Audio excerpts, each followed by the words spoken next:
Vamos pegar uma empresa.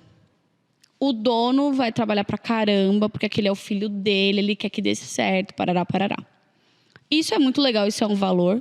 E isso pode estar permeando dentro de todas as gerações. Agora, a partir do momento que você quer que todo o seu time tenha o mesmo comportamento, isso daí já é ruim. Isso não tem nada a ver com geração, acho que tem a ver com noção. Temporada 2024 começando, estamos muito felizes de estar aqui de volta. Espero que você esteja animado, animada por aí também. E a conversa de hoje, a primeira dessa temporada, foi muito especial.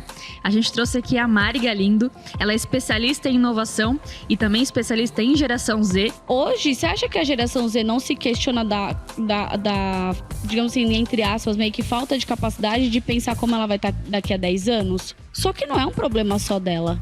Ela ter essa ausência de perspectiva. Não é uma incapacidade daquele indivíduo como se ele fosse desorganizado, folgado, incompetente. É uma sociedade que não estruturou um plano. E ela é fundadora da empresa Nice House.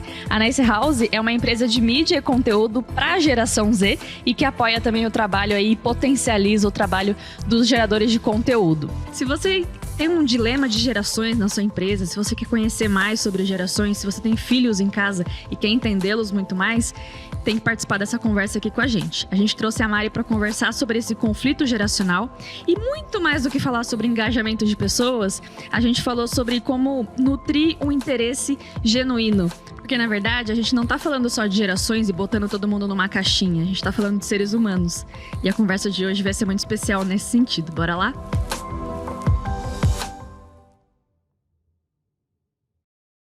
Mari Galindo, seja muito bem-vinda ao Quinto Dia Útil. Muito obrigada, muito feliz de estar aqui com vocês.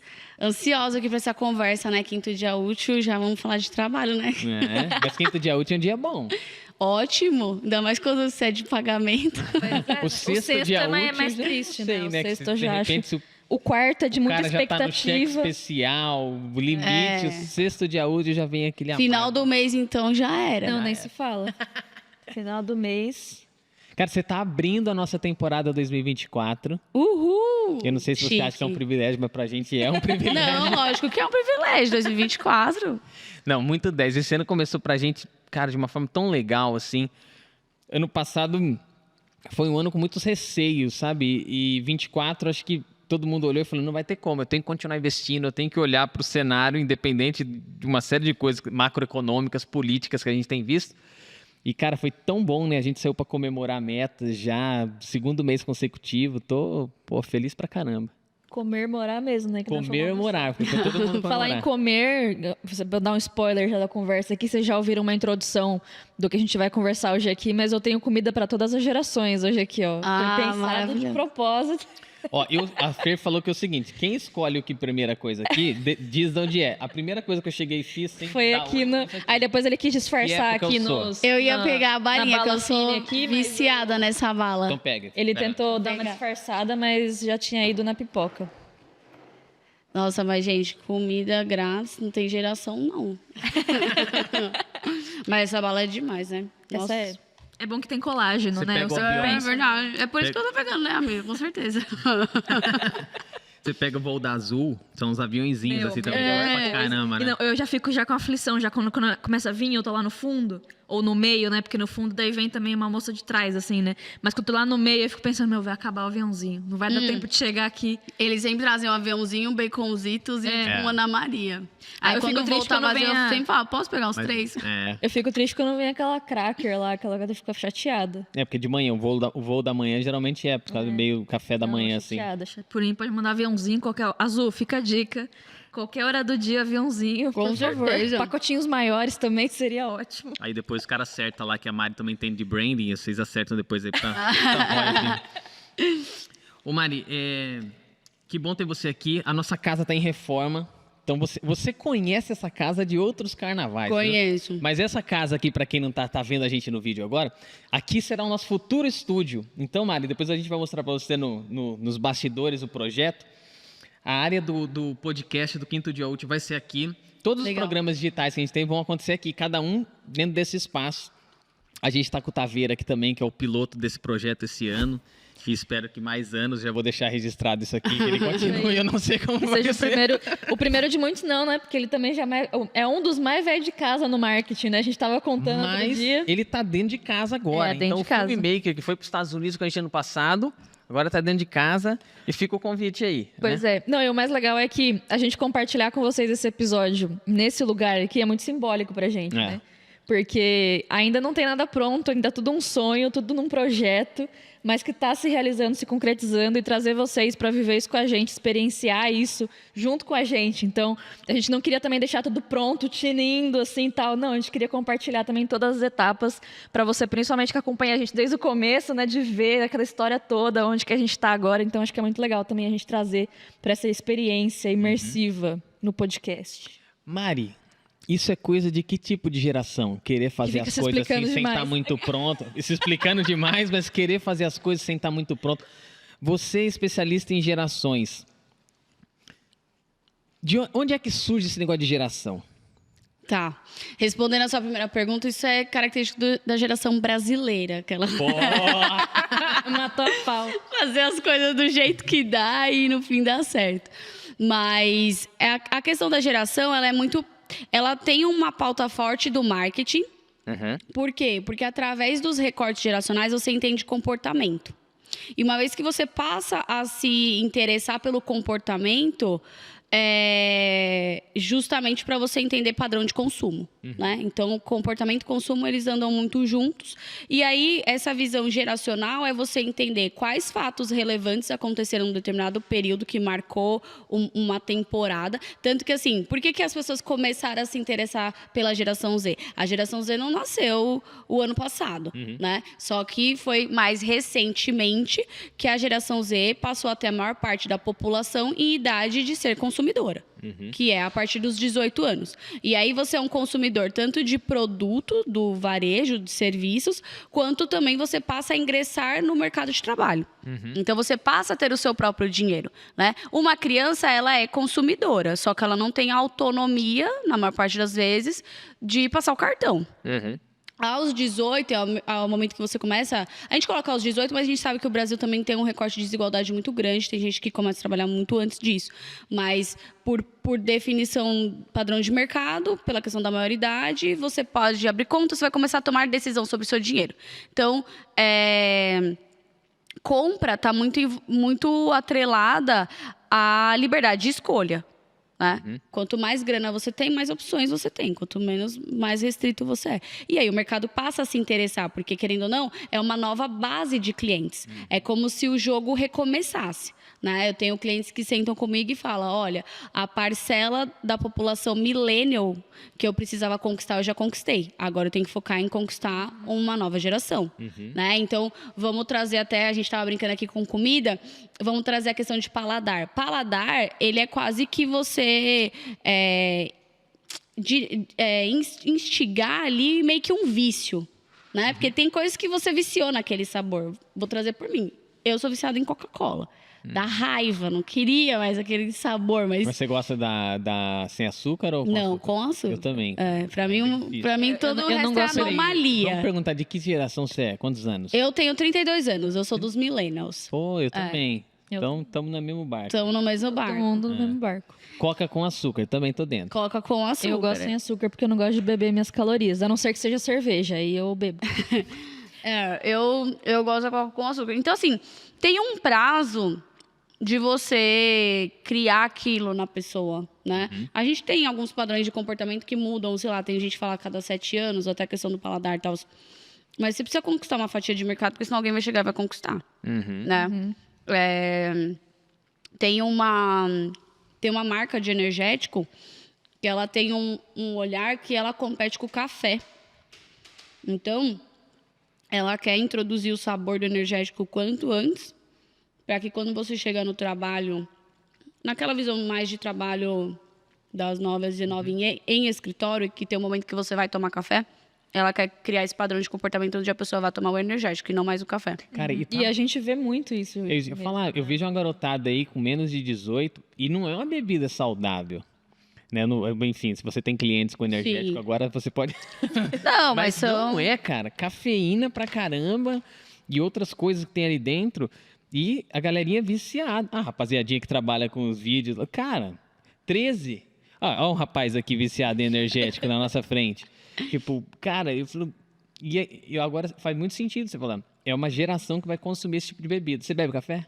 Não bebo café. Mas eu acho que eu sou um ponto fora do... Eu ia perguntar, o que aconteceu de errado, assim? O que Porque você não eu te captou? vejo muito desenquadrado um pouco dos millennials, assim. Eu te vejo Nossa, muito... Eu acho que eu sou aquela versão híbrida. Mas assim, a minha questão com o café é porque tanto a minha mãe quanto a minha avó, elas tomavam muito café. E acho que a minha avó já tava lá nos seus 70 e poucos, ela já começou a sentir, tipo, se não tomasse café já dava dor de cabeça, sabe? Putz, e aí eu vi o fim da vida de um vício. E aí eu falei, eu não quero nem entrar. Quero começar um novo vício na família, de Exato. outra coisa. Mas eu fui por um tempo bem viciada em energético. E aí depois eu descobri que eu tinha como se fosse uma alergia, assim, à vitamina B12. E que era muito presente em energético. E aí eu parei pela questão da minha pele, que começava a aparecer os negócios no meu rosto e Aí tal. tem vitamina, pô, não faz Aí tão mal. foi por conta disso. Mas é uma bebida gostosinha, vai? Tipo, não, super. Não curto, cara. Mas quando você olha, até o visual, assim, das embalagens, às vezes você vê, assim, um freezer todo com... Eu fico olhando e falo, o design desse negócio, assim, tipo, dá vontade de você consumir porque é bonito, sabe? De você carregar, sei lá, tipo, eu acho... Sim. É porque eu acho que é um segmento que ele meio que tem que ser, né? Porque ele não é um produto, digamos assim, funcional. Ele é um produto de apelo, né? Tem a líder do mercado mesmo se posiciona muito mais como uma empresa de marketing do que como uma empresa de Pode bebida. falar o Não. nome. Né? Pode?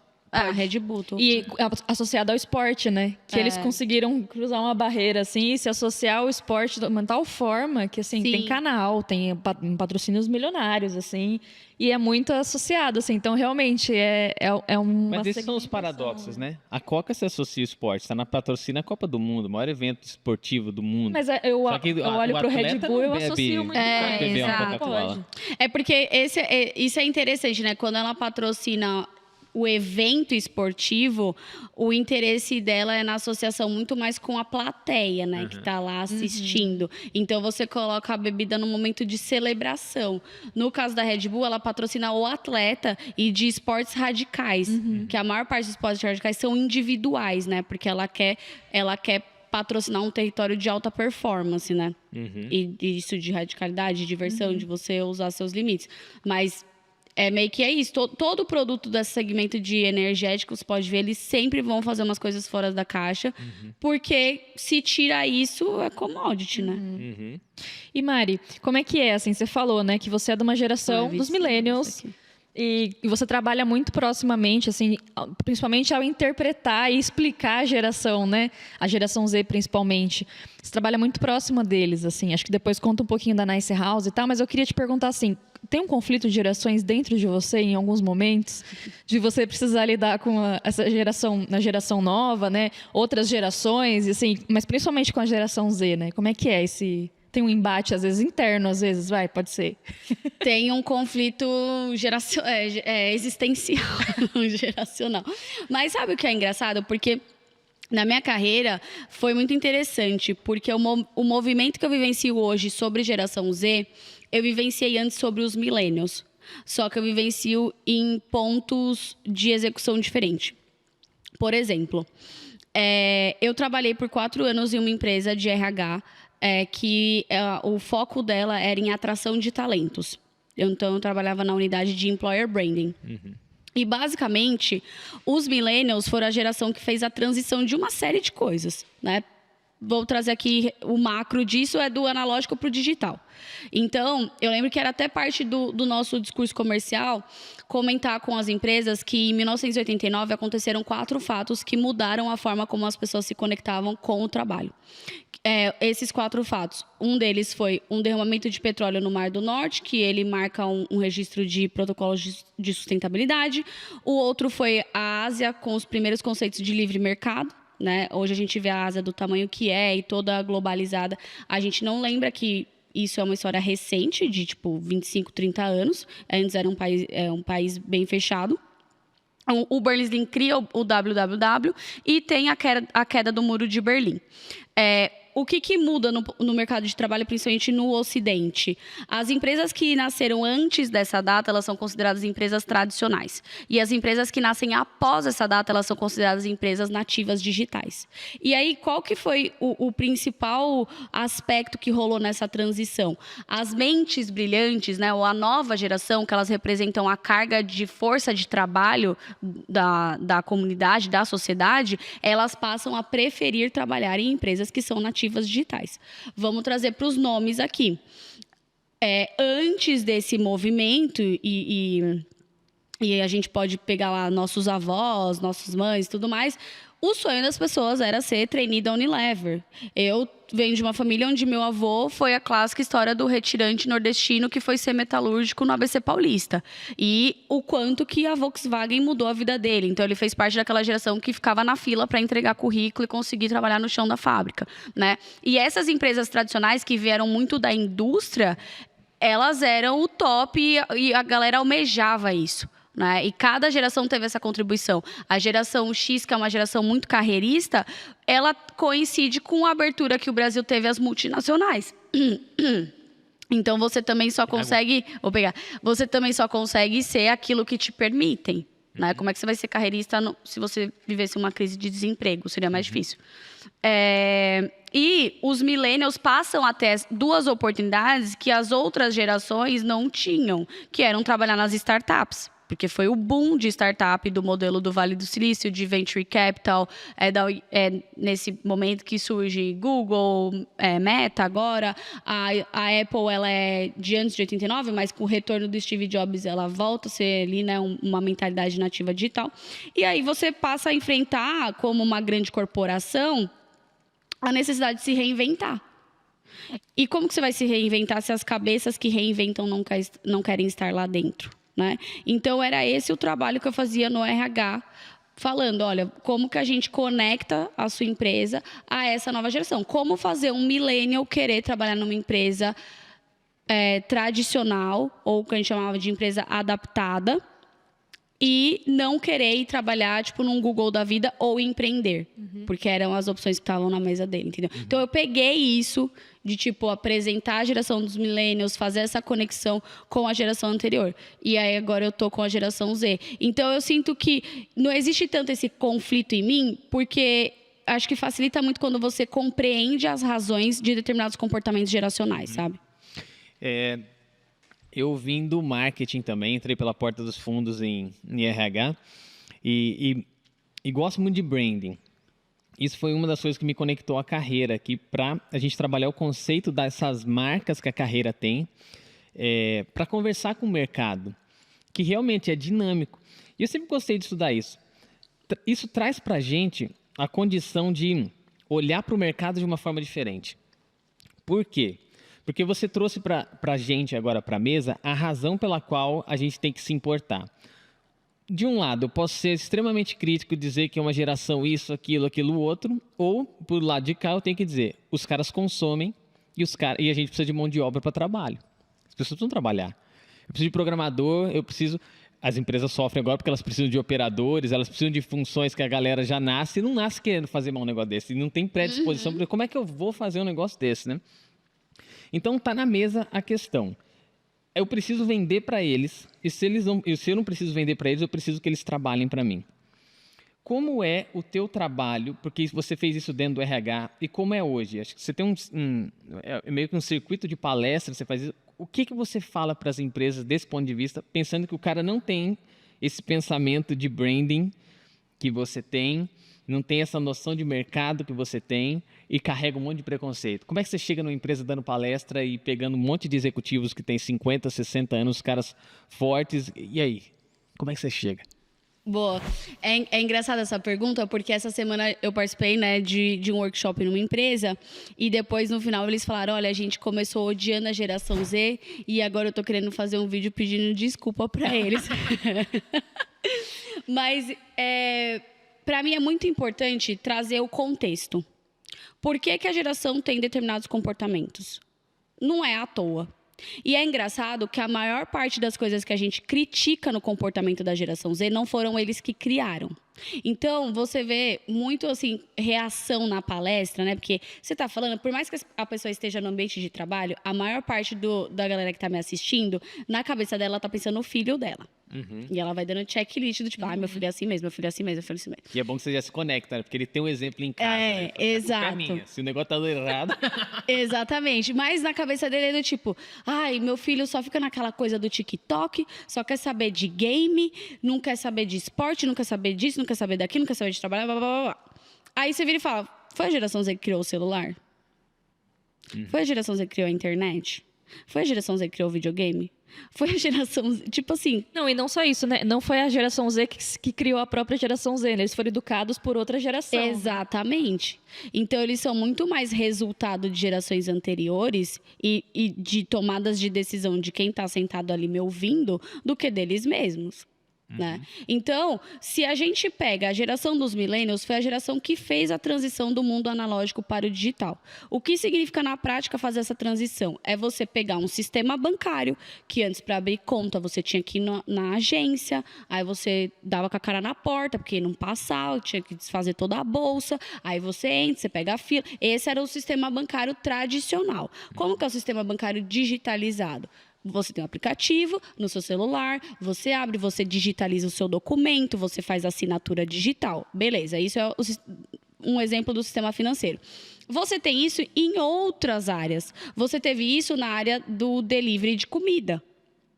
Antes você discava, e aí você discava num telefone que você rodava o número, você tinha um motoboy, um office boy, uma pessoa que ia lá levar, ou não tinha ninguém e você tinha que ir até o local buscar, né? Então, toda essa camada de serviço foi digitalizada e hoje ela se concentra em um mesmo dispositivo. Então, a geração Z hoje tem um estudo que ela tem 6 horas e 40 minutos de celular, de tempo de tela de smartphone. Quanto você tem de tempo de tela? Tem que olhar depois. Olha, depois você conta, depois é curiosidade. Eu conto, eu olho, pego meu celular e eu olho. Ela tem esse tempo de tela, mas isso não significa que ela tá 6 horas no YouTube, por exemplo. Entendeu? A questão é que toda a vida dela tá no celular. E ela nasceu assim, porque ela é a primeira geração 100% digital da história, né? Então, as coisas da escola já estão lá, as coisas de banco tá lá, relacionamento tá lá. Relacionamento não só, tipo, Tinder, mas entre os amigos, né? A gente viu na pandemia quantas pessoas não foram fazer a festa de aniversário dentro do Roblox, sabe? Então, assim, tudo foi para aquele ambiente e hoje as pessoas criticam que a geração Z só fica lá. É como se no passado você reclamasse que seu filho não sai da rua. Por que na rua? Porque é lá que tá as coisas, lá que tá o banco, lá que tá a escola, lá que tá, entendeu? Então, assim, tô trazendo um pouco visões mais extremistas para ficar mais claro, assim, essa comparação. Então, eu acho que explicar para a audiência que, olha, a geração Z, ela é uma geração que, ao contrário dos millennials, que tinha uma proposta de vida de muita bonança, ela pegou muita crise logo no início da primeira infância. Então, a geração Z pegou a crise de 2008, que foi uma crise financeira gigantesca, que até então nos Estados Unidos, né, não tinha tido outra igual desde 1929. Depois da pandemia. Exatamente, na infância pega essa crise. E o que é você pegar uma crise para uma criança, né? Você vê seu pai e sua mãe ser mandado embora. No Brasil, principalmente classe média, o pai e a mãe perdem emprego, é você mudar de casa, é você mudar de escola, é você mudar de carro, a sua vida inteira muda. A gente é muito condicionado ao salário, né? Dali dos arrimos de família. Depois vai para a fase adolescente ou início da vida adulta, pega uma pandemia. Não quer vir para o presencial na semana, fica reclamando. É óbvio, porque quem está há 15 anos trabalhando no presencial já criou vícios de estar no presencial. A pessoa começou ontem, ela começou pelo computador. Na cabeça dela, ela conseguiu entregar o serviço pelo computador. Por que ela vai para lá?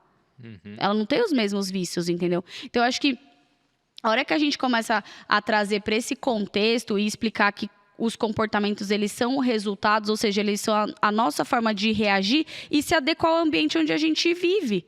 A geração Z foi a geração que também teve o boom da Ritalina na infância. Quem trabalha em escola sabe quando que começou a ter muito diagnóstico de Ritalina. É uma geração que hoje consome menos álcool porque já é medicada com remédios psiquiátricos há mais tempo. Tem mais liberdade de falar sobre essas questões, quer buscar mais ajuda. Outra coisa, tem a ausência de como se fosse uma promessa de futuro. Né? Qual que é o futuro que a geração Z almeja? Não foi desenhado, e não é papel da geração Z desenhar o futuro agora. Ela deveria contribuir para o desenho do futuro da próxima. Né? O sentimento que ela tem é que ela que vai ter que lidar com todas as bombas das outras gerações. Ela vai enfrentar a crise climática, ela enfrenta de novo crise econômica, crises sanitárias, e o sentimento de que o repertório educacional que foi dado para ela não vai ser suficiente. Ou seja, o sistema de educação padrão não está preparando ela para o mundo que ela vai enfrentar. E é um fato isso. Entendeu? Então, quando você vê uma geração super ansiosa, uma geração meio perdida, uma geração... Uma coisa foi o millennial que ele não queria trabalhar numa empresa tradicional e ficar 10 anos lá. Porque não queria ser igual o pai e a mãe. E ele teve a oportunidade de empreender. A geração Z, não existe a opção dela ficar mais 10 anos numa mesma empresa. Isso está cada vez mais escasso. Vai ser a geração que mais vai ter transição de carreira ao longo da vida.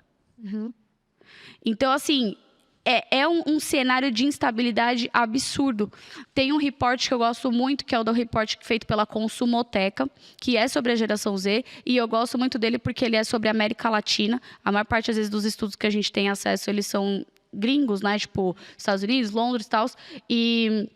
esse é de América Latina e coloca que uma das principais buscas da geração Z é estabilidade. Porque tudo para ela é muito instável. Ela é uma visão, tipo assim... eu vou perder meu emprego, e será que eu vou perder meu emprego para quem era o melhor da sala? Eu vou perder meu emprego para um robô que agora ele pensa, ele sente, ele comunica, que é uma inteligência artificial que eu nunca vou conseguir superar, entendeu? Então, assim, os problemas que estão diante da geração Z e da humanidade, né? São as perguntas que a gente tem se feito enquanto sociedade e que a geração Z entende que ela que vai ter que lidar, porque ela, né, pela questão de expectativa de vida, ela sente que não consegue responder. São inéditos, né? E a gente passa agora por um momento de muita ruptura. Passou-se a questionar modelos econômicos. Será que o capitalismo ainda faz sentido? Passou-se a se questionar modelos de governo. Será que a democracia ainda faz sentido? Passou-se a se questionar modelos de trabalho.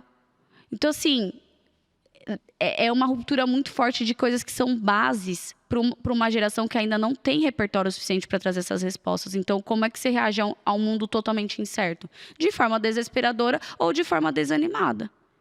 Então, quando você tem uma geração Z que não compra aquele discurso de veste a camisa para você ser o chefe, para você chegar lá, para você ser o líder, é porque talvez esse lá não exista, talvez o mundo tenha derretido antes. E eu vou passar meus últimos dias ralando por um negócio que eu nem sei se vai existir. Outra coisa, quem contribui muito para desenho de sociedade, desenho futuro, é a indústria do cinema. Se você pegar os filmes que marcaram a infância e a adolescência da geração Z, foi o boom da distopia. Nos millennials, o seu sonho era o quê? Ir para a Califórnia. Porque foi o boom dos filmes na Califórnia. E a indústria de Hollywood já teve alguns booms, mas os millennials pegaram isso. O boom da geração Z foi distopia. É você, como derretendo, um robô, tentando chegar num próximo posto de gasolina. Com vários dispositivos ao seu redor e interagindo com as pessoas por lentes e tudo mais. Então, assim, você quer chegar nesse futuro? É que esse negócio, essa inversão de perspectiva que você traz é interessante porque às vezes eu sinto que essa coisa de geração é meio que um fla-flu, assim, tipo, é um negócio assim, os millennials tentando defender o porquê que eles são assim, os boomers também defendendo que a geração deles foi a que deu sorte, não sei o quê, nananã, e a geração Z, tipo, chegando, agora ganhando uma voz para poder falar de igual para igual com essa galera toda. Mas, assim, eu sinto que é um conflito o tempo inteiro, assim. Como que a gente pode, pensando num contexto agora, né, de empresa, assim, como é que a gente pode trabalhar para sair desse embate, que eu acho que eu sinto que às vezes é tão duro, assim, sabe? Tão conscientizar as pessoas, não sei. Eu acho que essa visão de quando você começa a conhecer, eu acho que, assim, pelas expressões de vocês, eu percebi que vocês, tipo, mano, é verdade, realmente, não tem uma promessa de futuro e isso destrava determinados comportamentos. Mas se a gente também dá um zoom out e entende que toda geração tem o propósito de contribuir para a permanência da espécie, o ser humano está sempre tentando se manter e continuar a vida, perpetuar. Cada geração ela vai trazer ou uma contribuição em forma de novidade ou uma contribuição em forma de correção de algum comportamento, né? A gente pega aí gerações, por exemplo, os boomers, eles tiveram uma geração pós-guerra de muito trabalho, mas o trabalho na vida do boomer, ele tinha um papel de subsistência, era botar comida na mesa. A geração X e a geração Y, né, que são os millennials, foi de construção de patrimônio. E nessa de construção de patrimônio, a gente começou a colocar o trabalho num lugar muito central, né? Eu sou de São Paulo, e se a gente for ver assim, o paulistano adora isso do trabalho, né? Então você tem que morar perto do trabalho. Isso é o luxo do paulistano, morar perto do trabalho. Aí os seus amigos são da onde? São do trabalho. Geralmente você vai casar, o seu crush é da onde? É do trabalho. Ou seja, o trabalho ele é o centro da sua vida e tudo se molda ao redor dele. Aí você tem uma crise pandêmica e você começa a ver que, tipo, poxa, eu estava colocando todos os meus esforços em algo que talvez não deveria ser tão prioridade assim na minha vida, né? E eu acho que enquanto sociedade a gente passou a repensar. E aí você vai olhar a visão da geração Z sobre o trabalho e é uma visão onde eu tenho a minha vida, tenho o que eu quero viver e o trabalho precisa se encaixar nela e não o inverso. E se você olhar, isso é uma baita contribuição. Em que momento que o trabalho deveria ser o centro da vida da pessoa? É incrível você gostar do trabalho e você querer se dedicar e fazer isso com amor, com excelência. Agora, a gente também precisa entender quando passa do ponto. E aí vem uma sociedade que traz essa discussão, traz esse olhar de tipo, é sério que eu tenho que dedicar minha vida? E assim, vamos ser sinceros, a gente tem dentro de famílias pessoas que compraram esses discursos de você se dedicar, de você suar a camisa e nunca chegaram a lugar nenhum. Desde os millennials e agora com a geração Z cada vez mais forte, de que você não vai nem se aposentar. Você não vai ter esse fim da vida economicamente mais tranquilo, né? Então, poxa, você vai ter que trabalhar por muito mais tempo. Se você trabalhar por muito mais tempo no mesmo ritmo, você vai aguentar? Será que essa não é uma discussão relevante para, ao invés de sair daquele discurso raso de você é folgado, na sua idade eu já fazia muito mais coisa, é entender que, olha, talvez na época que você vivia a perspectiva de vida não era tão longa, as pessoas se aposentavam mais cedo. Eu tenho um avô que, graças a Deus, tem saúde, tem 86 anos, mas ele se aposentou com 46. E até aquilo que você falou da geração anterior ter criado essa geração que a gente hoje às vezes tanto reclama, né? Tanto um reflexo da criação dessa geração de ter assistido os pais, os avós passarem por isso e hoje se negarem. Então, como que a gente hoje recrimina algo, um posicionamento que eles têm, se é um reflexo de algo que eles viram na gente mesmo, né? Que eles viram a gente, aí eu tô me incluindo, mas assim, que viram a geração dos millennials, né, dos boomers, enfim, envelhecerem enfim, não conquistarem aquilo que eles almejavam, viverem infelizes, não conseguirem se aposentar, tendo que trabalhar muito. Dos boomers não, né? Acho que geração X e os millennials, né? Então, acho que tem muito disso, assim, que hoje a gente tem um embate com esse pensamento, que é essa diferença geracional com relação ao trabalho, mas, na verdade, é um reflexo daquilo que a gente mesmo impôs para eles, né? Tipo, eu quero ser diferente disso que eu vi em casa. Exatamente, exatamente. E a gente tem esses níveis de análise, né? Você pode analisar mais nesse micro, que é realmente o papel que a família contribui e influencia, ou nesse zoom out, que é enquanto sociedade. Quais são as discussões que essa nova geração está trazendo que são pertinentes para a sociedade como um todo? Porque tem coisas que sim são características de um comportamento até meio que pela fase biológica, né? De tipo infância, adolescência, início da fase jovem adulta. Mas tem outros que são esses comportamentais e são respostas aos fatores históricos e sociais que estão acontecendo, né? Poxa, a última vez que a humanidade se viu numa situação semelhante com o Covid-19 foi há 100 anos atrás, sabe? Como lidar com isso? E se isso se torna mais frequente? É com essa nova realidade que essa geração vai precisar aprender a sobreviver, né? Uhum. Então, às vezes eu acho que principalmente para uma liderança de empresa, né? Acho que sempre é válido você tentar ter mais profundidade nas suas análises, porque senão você fica só naquela crítica do estereótipo, sabe? Quantas vezes... Eu gosto muito de um pensamento, a amizade é um valor muito forte para mim. E eu gosto muito de um pensamento de, tipo, se você tem preconceito com um determinado tipo de pessoa, tenta ter pelo menos um amigo que represente aquilo que você não gosta, porque muda a sua visão. Porque agora você não vai mais chamar a pessoa pelo estereótipo, você vai chamar pelo nome dela porque agora ela é seu amigo, né? Então, assim, pessoa da liderança... E eu acho que filho acaba sendo uma outra configuração de relação, mas tenta fazer amizade com um estagiário da empresa, entendeu?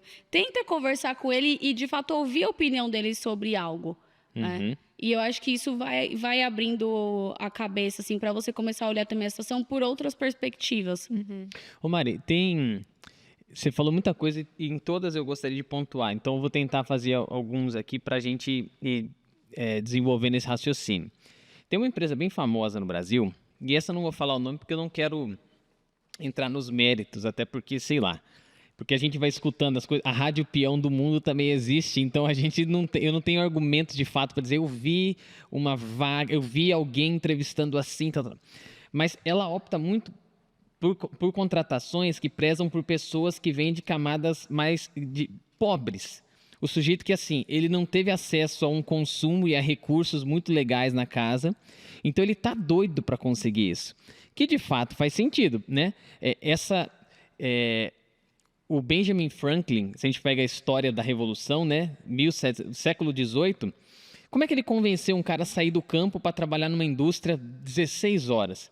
Ele criou aquele negócio, aquela profissão de fé yankee, que ele dizia, se você não trabalha, você é vagabundo. Se você poderia trabalhar 20 horas do seu tempo e só trabalhou 15, você vagabundeou 5. Vagabundeou, tipo... Cara, então a vida é trabalhar? Veja, a lógica do trabalho vem desses caras, aí tá aqui com a gente. Então, o lance do trabalho estava no que você disse. Eu preciso trazer o sustento para casa. Mas os caras começaram a ver que essa parada não dava muito certo mais. Trazer o sustento para casa, eu trago sustento. Se eu trabalhar 8 horas por dia, trouxe o sustento, resolveu. Não, mas eu preciso de mais, porque a empresa quer crescer 40% ao ano. Todo mundo quer crescer. Não sei quantos planetas nós vamos ter que ter para sustentar o crescimento de todo mundo. Sim. Mas aí os caras falaram, não, vamos criar autorrealização. Então, hoje o cara... Hoje não, né? Eu vou me corrigir agora. Mas até uns dias atrás, e eu via muito isso, o cara andava com o crachá da empresa na Faria Lima, ele faz isso até hoje. Ele anda com o coletinho. Ele anda com o coletinho dele, porque, cara, trabalhar na determinada empresa diz sobre quem eu sou. Então, status social. Esse lance de autorrealização está conectado com o trabalho. Só que aí a gente vem nesse ponto que eu invento essa autorrealização pelo trabalho, porque não é mais só sobre a grana, eu preciso agora dar uma razão para esse cara ser um ser humano, e o trabalho é esse mecanismo. Só que você agora aponta uma coisa para a geração Z, que já não é mais essa autorrealização pelo trabalho. O que complica um empregador, porque o empregador se pautava no lance e falava assim, o negócio está resolvido, o cara ele precisa se realizar, e profissionalmente é o que é. O que você quer ser quando crescer? Ser quando crescer. Você fala aliás, eu nunca perguntei para um geração Z ou como viria uma resposta como essa. O que você quer ser quando crescer? Mas talvez já não Eu te responderia, porque eu tenho que esperar crescer para ser alguma coisa. Não, mas ele vai falar youtuber, alguma coisa assim. Né? Youtuber é forte mesmo, na muito resposta. forte, que é o lance de... É uma representação, é você ser um Eu quero que você fale sobre a economia da criação, mas hoje gerar conteúdo é meio que você se associar como um meio de subsistência, cara. Sim. Você vai conseguir sua grana porque o YouTube vai te pagar, o TikTok vai te pagar, então... Aí você fala pro cara, vem trabalhar numa empresa, você trabalha aqui 8 horas por dia, 5 dias, 6, né? O sábado também, eu quero que você venha das 8 ao meio-dia, te dou 2 paus por mês. Aí o cara, 2 paus por mês? Eu tô fazendo uma porrada de vídeos e uns negocinhos, eu consigo tirar 1.500 na internet. Eu não vou não. Faço minha hora. Exatamente. Começa aquela doideira. Então, eu vejo que algumas empresas, e aliás, esse vídeo que eu quero que você faça um react depois aqui com a gente, que eles apostam ainda em pessoas que não usufruíram de uma condição de consumo muito favorável para ainda vender a ideia de, cara, o trabalho ainda é o mecanismo de você mudar a situação da tua casa, a situação que você sempre viu. Então, eu quero perguntar para você o seguinte. Eu posso dizer que a geração Z ela tem um comportamento homogêneo, como você descreveu, ou se eu pegasse geração Z de pessoas pobres e ricas, eu vou ainda ver uma diferença que descaracteriza um pouco desse estereótipo de geração Z? Boa pergunta. A gente tem um país bastante desigual, então os fatos que as camadas sociais vivenciaram podem ser divergentes, né? Agora, a gente tem fatos que foram unânimes. Então, a Covid, todo mundo passou por ela. Agora, o como passou tem bastante diferença entre as camadas sociais. Então, eu acredito que sim, se a gente vai fazer um estudo mais detalhado, a gente pode ver comportamentos divergentes. Agora, por exemplo, esses que são mais extremos, como a questão da polarização política, isso permeia todas as camadas sociais, né? Essa rachadura que a gente teve. O sentimento de mobilidade social, independente da atividade, ainda é um drive muito forte. Então, ele vem muito naquela sensação de nunca é suficiente, né? E eu sempre preciso movimentar para querer mais. Agora, as motivações são diferentes, né? Talvez você tenha essa empresa que você comentou, que ela vem nessa questão de o único jeito de você sair da situação que você não gosta é através do trabalho. Tem outras camadas sociais que, tipo, o único jeito de você ter o respeito da sua família e ser o número 1 a tocar a empresa e o negócio da família também vai ser através do trabalho. Entendeu? Então, assim, você parte de que a pessoa não gosta da realidade dela atual ou que ela tem medo de permanecer naquela realidade até o fim da vida. E aí você traz a alavanca, né? E o trabalho é uma ótima alavanca. Agora, qual trabalho? Essa é a discussão. Porque as pessoas têm uma visão de que trabalho tem que ser numa indústria, numa fábrica, né? Com a Nice House, a gente trabalha muito com a Creator Economy, com pessoas que querem ser criadoras de conteúdo. E o que a gente identifica é que essa é uma tomada de decisão que ela acontece numa fase muito jovem, assim, a pessoa tem tipo 10, 12, 14 anos, começa como uma brincadeira. Isso é bastante semelhante com o esporte, né? E beleza, enquanto é na brincadeira, a família até brinca, que nossa, a pessoa é talentosa, olha como ela dança, olha como ela canta, olha que vídeo engraçado e tudo mais. Só que aí vai chegando ali nos 17, 18, já não tá gerando renda, o que essa galera mais escuta vai fazer alguma coisa de verdade. Vai fazer alguma coisa que bem com o esporte. Futebol acontece a mesma coisa. O moleque tá jogando bem, peneirinha aqui, até que 19, não deu nada. Exatamente. Isso aí, né, entendeu? Isso aí é hobby. Então, esse olhar de achar que não é trabalho... Então, o que é o trabalho? De fato, o trabalho é o que te traz dinheiro? Ou ele tem outras características para as pessoas respeitarem como um trabalho, sabe? Você gosta... Bom, eu não sei como dizer assim. Eu gosto de explorar o trabalho olhando para um jeito que eu fui criado. Então... eu olho para a cultura judaica que influencia, não porque eu sou judeu, mas porque sou um cristão protestante. Então o Antigo Testamento está escancarado na minha cara, eu não tenho como escapar dele. Aí você olha assim, a proposta para o mundo explicada por Cristo é: todos pecaram e isso tem uma consequência. A consequência é que o trabalho vai te exigir muito suor, desgaste, e a terra vai produzir espinho. Mano, você se ferrou, cara. Esse negócio que você escolheu comer esse fruto não podia, tamo aí. Então o trabalho nunca foi algo bom. A gente aí o lance é, mais recentemente, ressignificaram o trabalho, e aí tem uma aposta sociológica, a ética protestante e o espírito do capitalismo, que os burgueses, se usando da ética protestante, ressignificaram o trabalho para dizer assim, pô, vai ser um negócio bom. Vai ser um negócio maneiro, vai mudar teu estilo de vida. O Deus aí que vocês creem diz que, pô, você tem que servir bem o Senhor da terra, você tem que fazer o negócio direitinho, né? Então, essa ressignificação trouxe... Só que o momento em que a gente vive hoje, ele questiona as bases, certo? Se a gente pega o próprio feudalismo, depois da história, questionaram as bases. Só existe esse Deus aqui, você tem que adorar o Deus, ou você vai para o céu, ou você vai para o inferno. Começam a se abrir as mentes fora do que era a proposta desse momento, o catolicismo como regia tudo. Aí o que sobrava para os caras? Cara, não tem mais Deus. E agora, qual é a razão de você viver? Sei lá, meu amigo. vai procurar a tua. Mas não é mais... Então, tudo isso que acontece por fora também vem para a gente.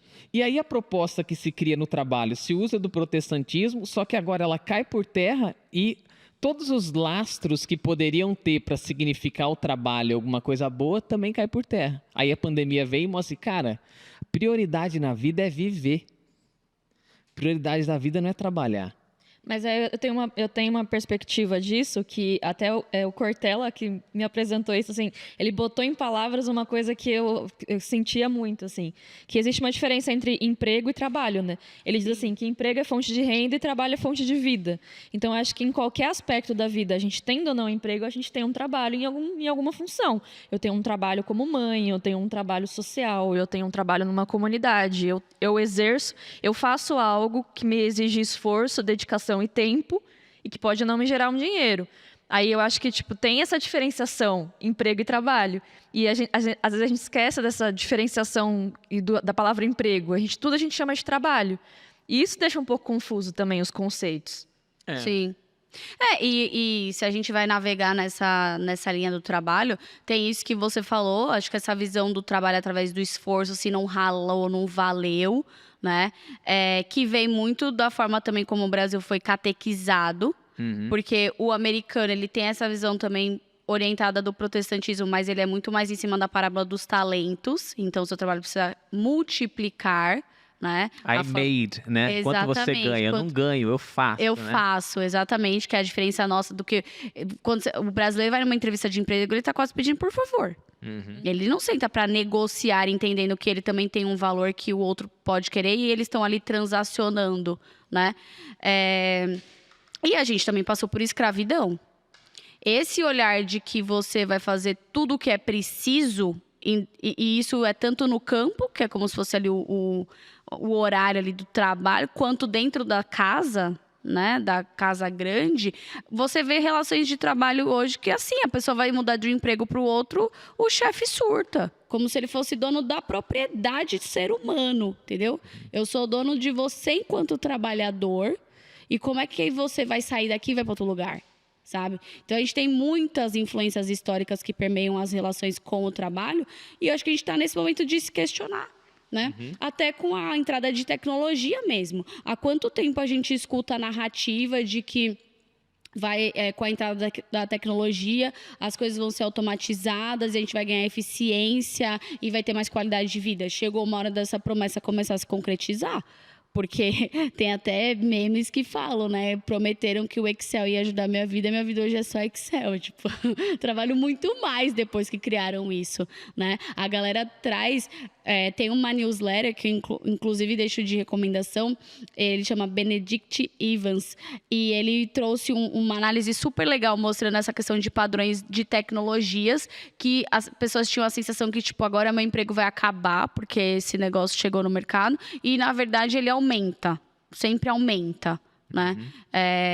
E será que a galera vai de fato aguentar? O que a gente vê depois da pandemia está sendo uma crise de saúde mental. As pessoas não aguentam mais. Pode ver, a maior parte dos celulares está sempre no silencioso. A maior parte das notificações estão desativadas. Chega final do dia, você não aguenta mais escutar um barulho. Entendeu? Não tem como não repensar nessas coisas. Depois de, 20 anos que a gente tem aí mais ou menos as mesmas empresas regendo o nosso dia a dia com as ferramentas de trabalho, sabe? Você sabe que tem muita coisa que eu fico pensando aqui, minha cabeça fica também explodindo, né? A proposta do mundo ela é extremamente cansativa. Todo segundo tem 1 milhão de pessoas gerando conteúdo e querendo que você assista aquele negócio. E há quem diga que não é só durante a vida aqui, né? Assim, que mesmo depois da morte a gente ainda vai continuar trabalhando em algum lugar. Tem muita coisa aí, né? Mas pensando hoje, então, todo mundo quer ofertar algo e ele quer chamar a tua atenção. Então, se a gente não souber dizer não para essa porrada, que você tá morto, né? Você chega no fim do dia e fala, seu cérebro não consegue mais raciocinar, né? Então, a oferta é grande, assim, e lidar com isso não é fácil. Você sabe que, se a gente pega ali eu comecei a mexer com o computador, o meu primeiro Windows foi o Windows 3, foi o Windows 3.1, você não vai lembrar disso, você tem 32, eu tenho 36, Mas eu fui pra informática, eu ia numa escola de informática. O Windows que eu mais lembro é o XP. Pô, mas o XP já, ó. Eu lembro do Veio 3.1, 93. 3.11, aí depois veio o Windows 95, o Windows 98, e aí veio o XP. Aí veio o XP. Bom, você viu, ó, eu tava nesse Windows lá, eu ia numa escola de informática e tal. Mas o que aconteceu?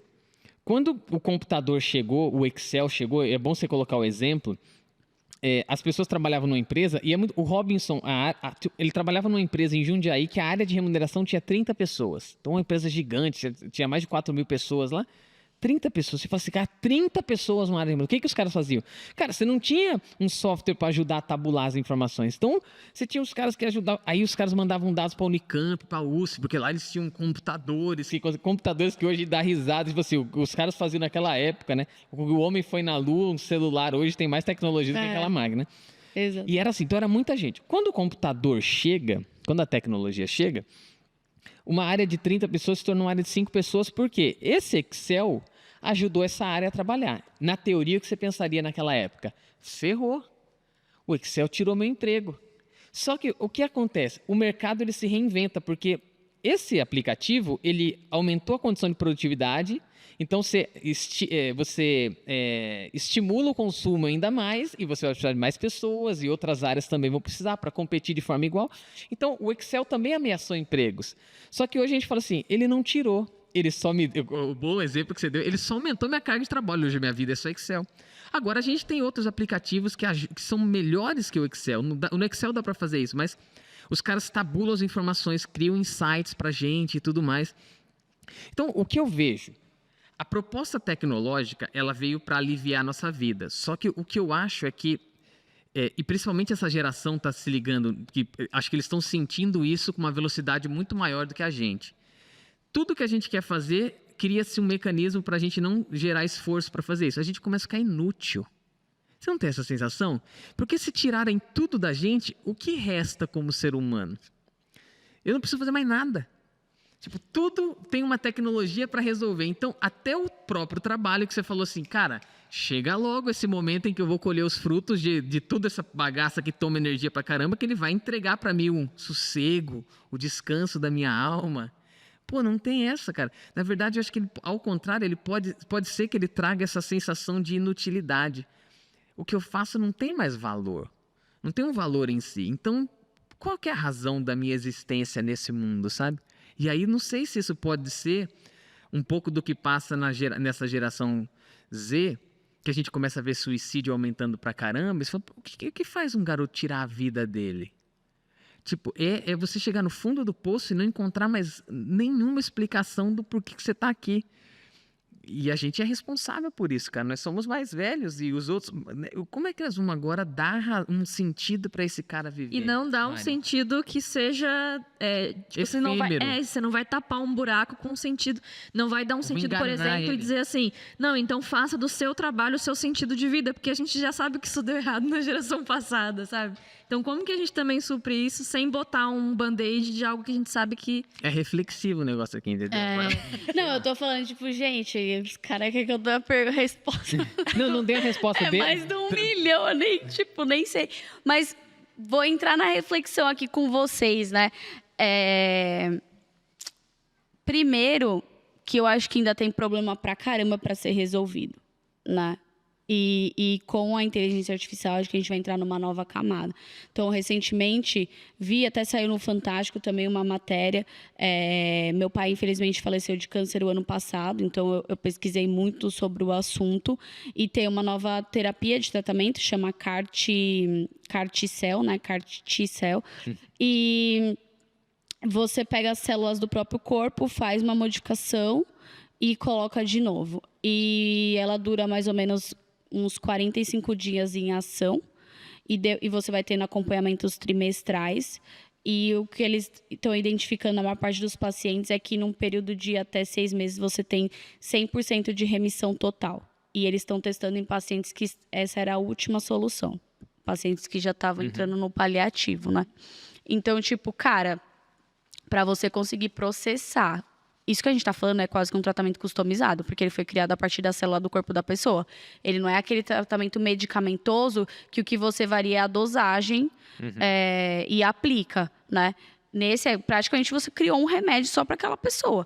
Coloca a capacidade de processamento da inteligência artificial. A gente vai estar vivendo um mundo completamente diferente, né? Então, acho que também vão trazendo outros pontos. O ano passado, eu tive a oportunidade de participar de um festival chamado SXSW. Ele é em Austin. E ele é muito legal, porque ele traz muito desses comportamentos de tendência. Então, eu tive a oportunidade de assistir um painel com o CTO da OpenAI. Ele participou lá. E uma futurista chamada Amy Webb. E ela Nome trouxe bem propício, né? Americana sabe fazer seu marketing, né? E ela trouxe que a internet, da forma como a gente conhece hoje, vai morrer. E que agora a internet ela não vai trazer só as opções, ela já vai trazer a escolha. Né? Então, por exemplo, hoje a gente tem tanta plataforma de streaming, de vídeo, que, tipo, você sentou pra assistir um filme, primeiro você vai decidir em qual app você vai abrir, né? Se é a Netflix, se é a HBO, se é o Prime. Aí você abriu. É tanta opção de filme, que a hora que você vai ver, você já tá morrendo de sono, você assistiu nada, né? Então, Você já se pegou nisso também. Exato. Né? E aí vai começando a trazer a resposta. Você sente até saudade de alguém escolher por você, né? De você ligar a televisão e tá lá a sessão da tarde passando e você fala, agora eu tenho que assistir até o ponto de aparecer o nome do filme porque eu preciso saber o que eu tô assistindo, né? Esse é o ponto. O sistema, né, vai começar a escolher por você coisas que você não aguenta mais ter que processar pela infinidade de possibilidades que tem disponível hoje, né? Então, esse ponto de o que fazer da minha vida, desse propósito, acho que a gente vai começar a entrar num novo game, né?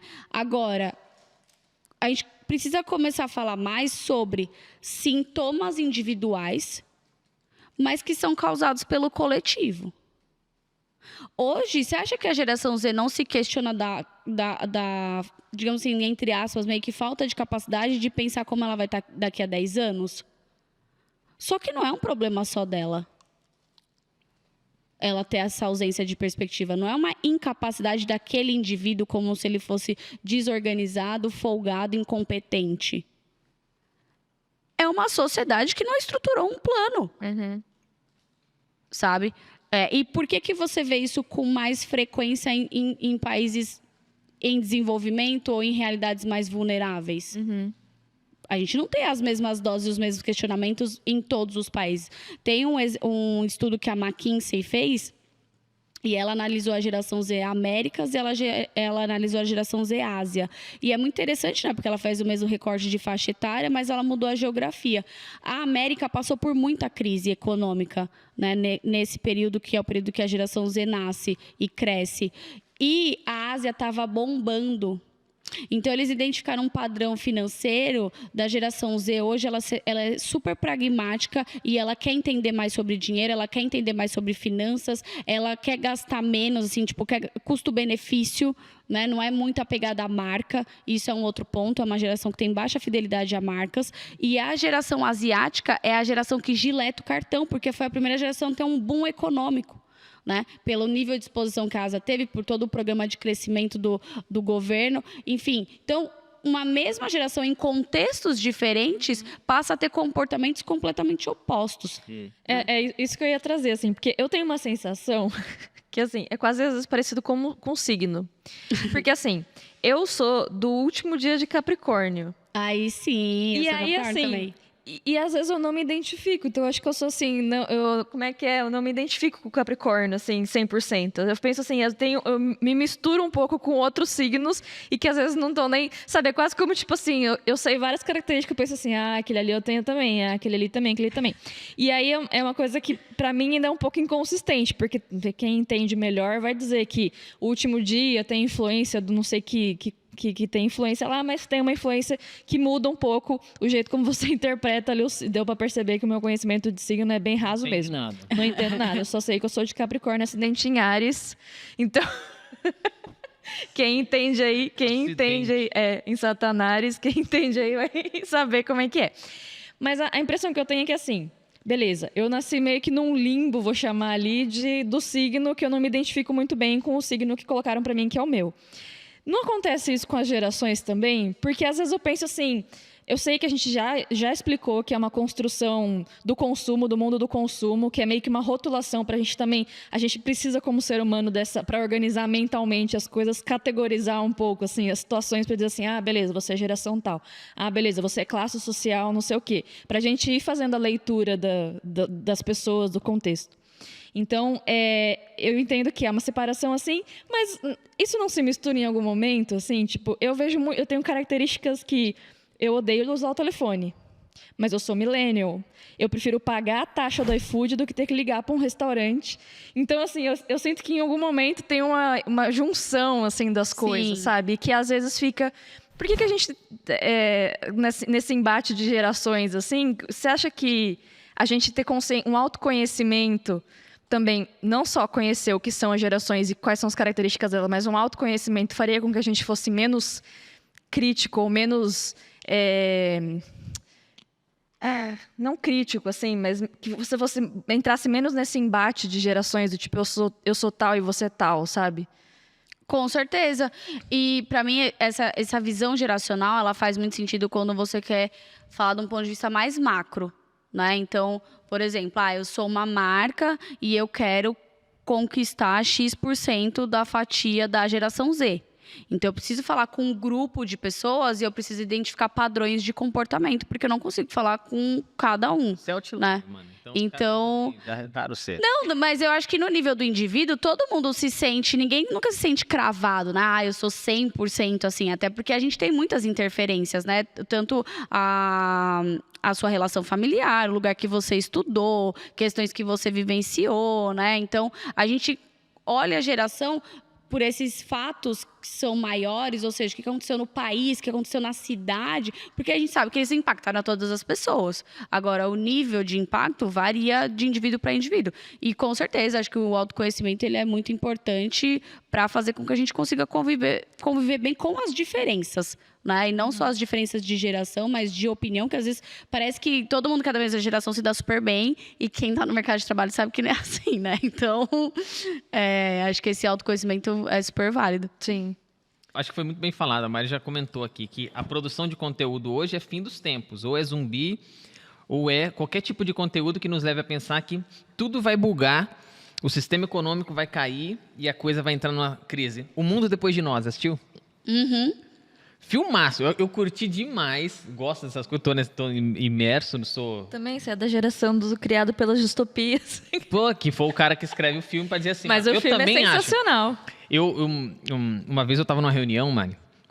Aí tava uma reunião, você não tava muito conectado nela. Tipo, eu tinha uma página em branco, assim, eu desenhei um botão. Eu desenhei um botão, assim, no caderno, né? E eu falei assim, aperte pra acabar com tudo que tem no mundo, assim. Olha o nível do cara, que você imagina como conectado eu tava. Depois eu te passo o telefone da minha terapeuta. Pode passar. Falei, eu apontei assim, acho que era o João, tinha alguém do meu lado, assim, eu falei, aperta, mano. Porque assim, ó, se acabar os satélites, pô, tudo nosso tá baseado na internet. Ferrou. Você não vai pedir tua comidinha no iFood, você também não vai ter coisa dentro de casa para comer, e já era. Os grandes centros vão ser extremamente afetados, porque tudo hoje se concentra num lugar que é puro concreto. Não dá para você produzir alimento aqui dentro. A produção do alimento está fora, onde não tem ninguém. O Mundo Depois de Nós, ele vem para fazer isso. Só que, enfim, o que você já tinha colocado, Mari, o mundo está botando isso na cabeça das pessoas. O fim, tudo está relacionado com isso. Então, as pessoas ficam realmente assustadas. Eu acho que isso tem um impacto. Mas a pergunta que eu ia fazer... acho que não sai muito disso, mas o Mário Quintana tem uma frase que diz assim: a felicidade bestializa, só o sofrimento humaniza as pessoas. Apesar dos pesares, nunca se viveu tão bem como a gente vive agora do ponto de vista de conforto, certo? Puta, tem muita gente que passa fome, é verdade. Tem muito lugar que falta muita coisa, mas a condição de distribuição para as pessoas terem acesso mínimo de uma forma mais ampla, questões mínimas de saúde, ou uma vacina. Entende assim, eu estou falando de uma forma ampla como a gente está falando de geração. Alguém pode estar ouvindo e falar, cala a boca, Emerson, e os caras que moram no lixão do Cairo, e quem mora numa região, e no próprio Brasil, que a gente tem situações tão... É verdade, a gente tem essa...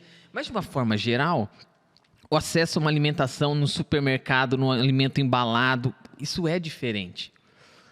Se a gente pega em proporções maiores, como o lugar que a gente vive, Mari, você concorda, né? Você mora em Valinhos, Vinhedo... Valinhos, é. Putz, Valinhos, Vinhedo, Indaiatuba... Isso não é o Brasil. Né? Isso aqui nos coloca numa situação de muito conforto, uma distância enorme das coisas tristes que acontecem no mundo.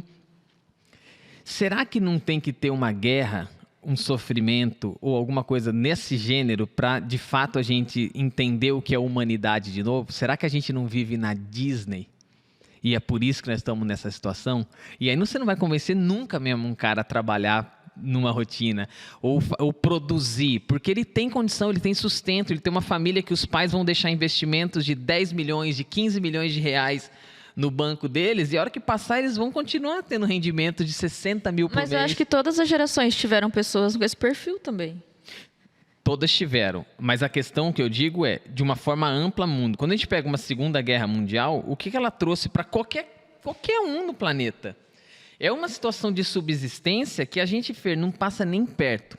Não. Uma crise de 2008 que foi complicada, o pai perdeu o emprego, aconteceu, de fato. Você reduz o nível, mas você não passa a situação de ter que ir para uma fila de uma padaria para comer pão um dia sim, um pão um dia não. Entende? É uma situação de subsistência, né? Eu devolvo agora a reflexão para Mário. Mário, eu não exijo de você todas as respostas, nem quero. Eu quero os teus pensamentos com a gente. Tá. Uma situação como essa não nos traria para uma mudança de geração, um negócio assim extremamente disruptivo a ponto de do que a gente é hoje ser totalmente mudado e cria-se algo novo ainda em vida? É tipo o negócio da tecnologia?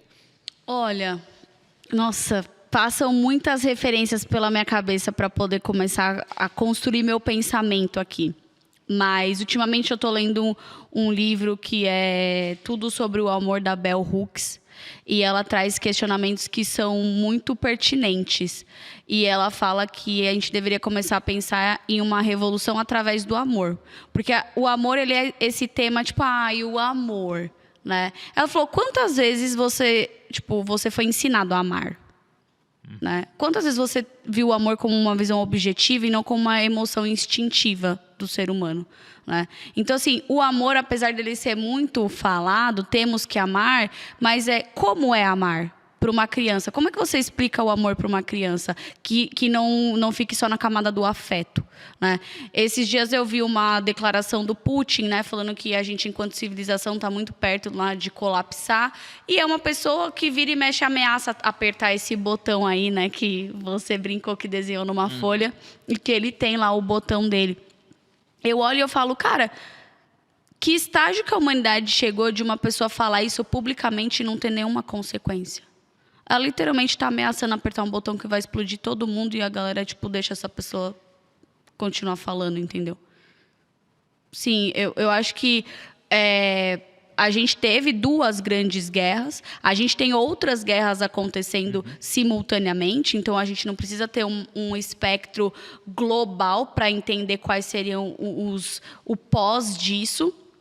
E a gente percebe que traz muito mais danos de longo prazo do que melhorias, né? Eu acho que essa visão de que a gente só pode aprender se for pela dor, a gente precisa amadurecer, entendeu? Precisa amadurecer. Quais são? Não é possível, como você falou, uma sociedade conseguiu criar um equipamento que hoje no nosso bolso tem mais tecnologia do que o equipamento que levou uma pessoa para a Lua, não consiga pensar em outras formas de amadurecer, de melhorar, sabe?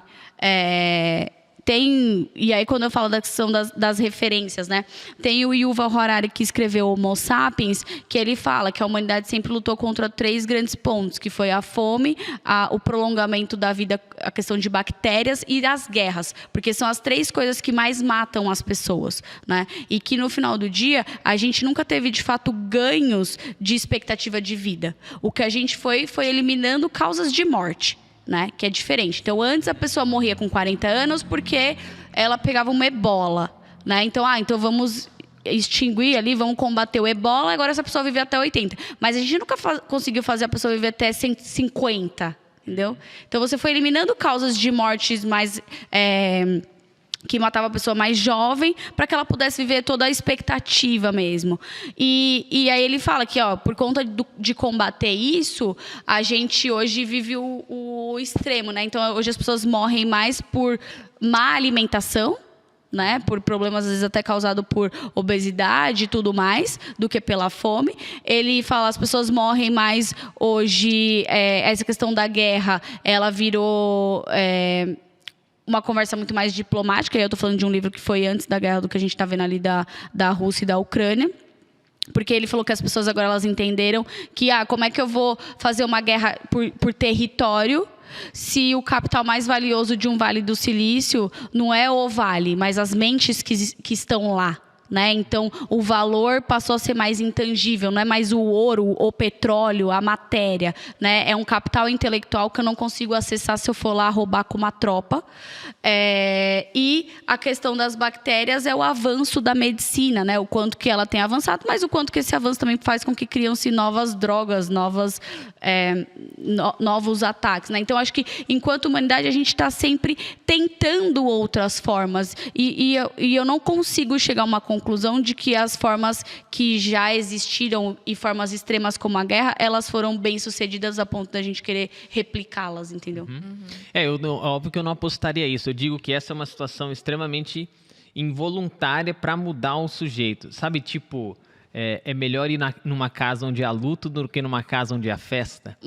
Então, quando eu olho para essa forma de pensar, é uma forma do tipo... Quando eu vejo a morte, eu tenho um senso de realidade da vida muito maior do que quando eu estou num momento de fartura. Então, veja, eu trouxe Mário Quintana e trouxe um versículo, assim. De formas diferentes, os dois quiseram dizer de que forma eu tomo um senso de realidade e isso vira um propósito para mim. Mas sabe o que eu comentei, assim, que toda geração teve experiências também, teve pessoas que eram mais abastadas do que outras, pessoas que sofriam mais do que outras, e que eu não sei se eu concordo com essa ideia de que a gente precisa de um grande marco como esse para fazer as gerações voltarem para um princípio, enfim. Porque tem um filme, inclusive, que saiu esse ano, 2023, que chama Zona de Interesse, que mostra justamente isso, assim, a Alemanha, que passou pelo que passou, e a história de uma família que vivia uma vida comum, enquanto as pessoas eram queimadas vivas nos campos de concentração.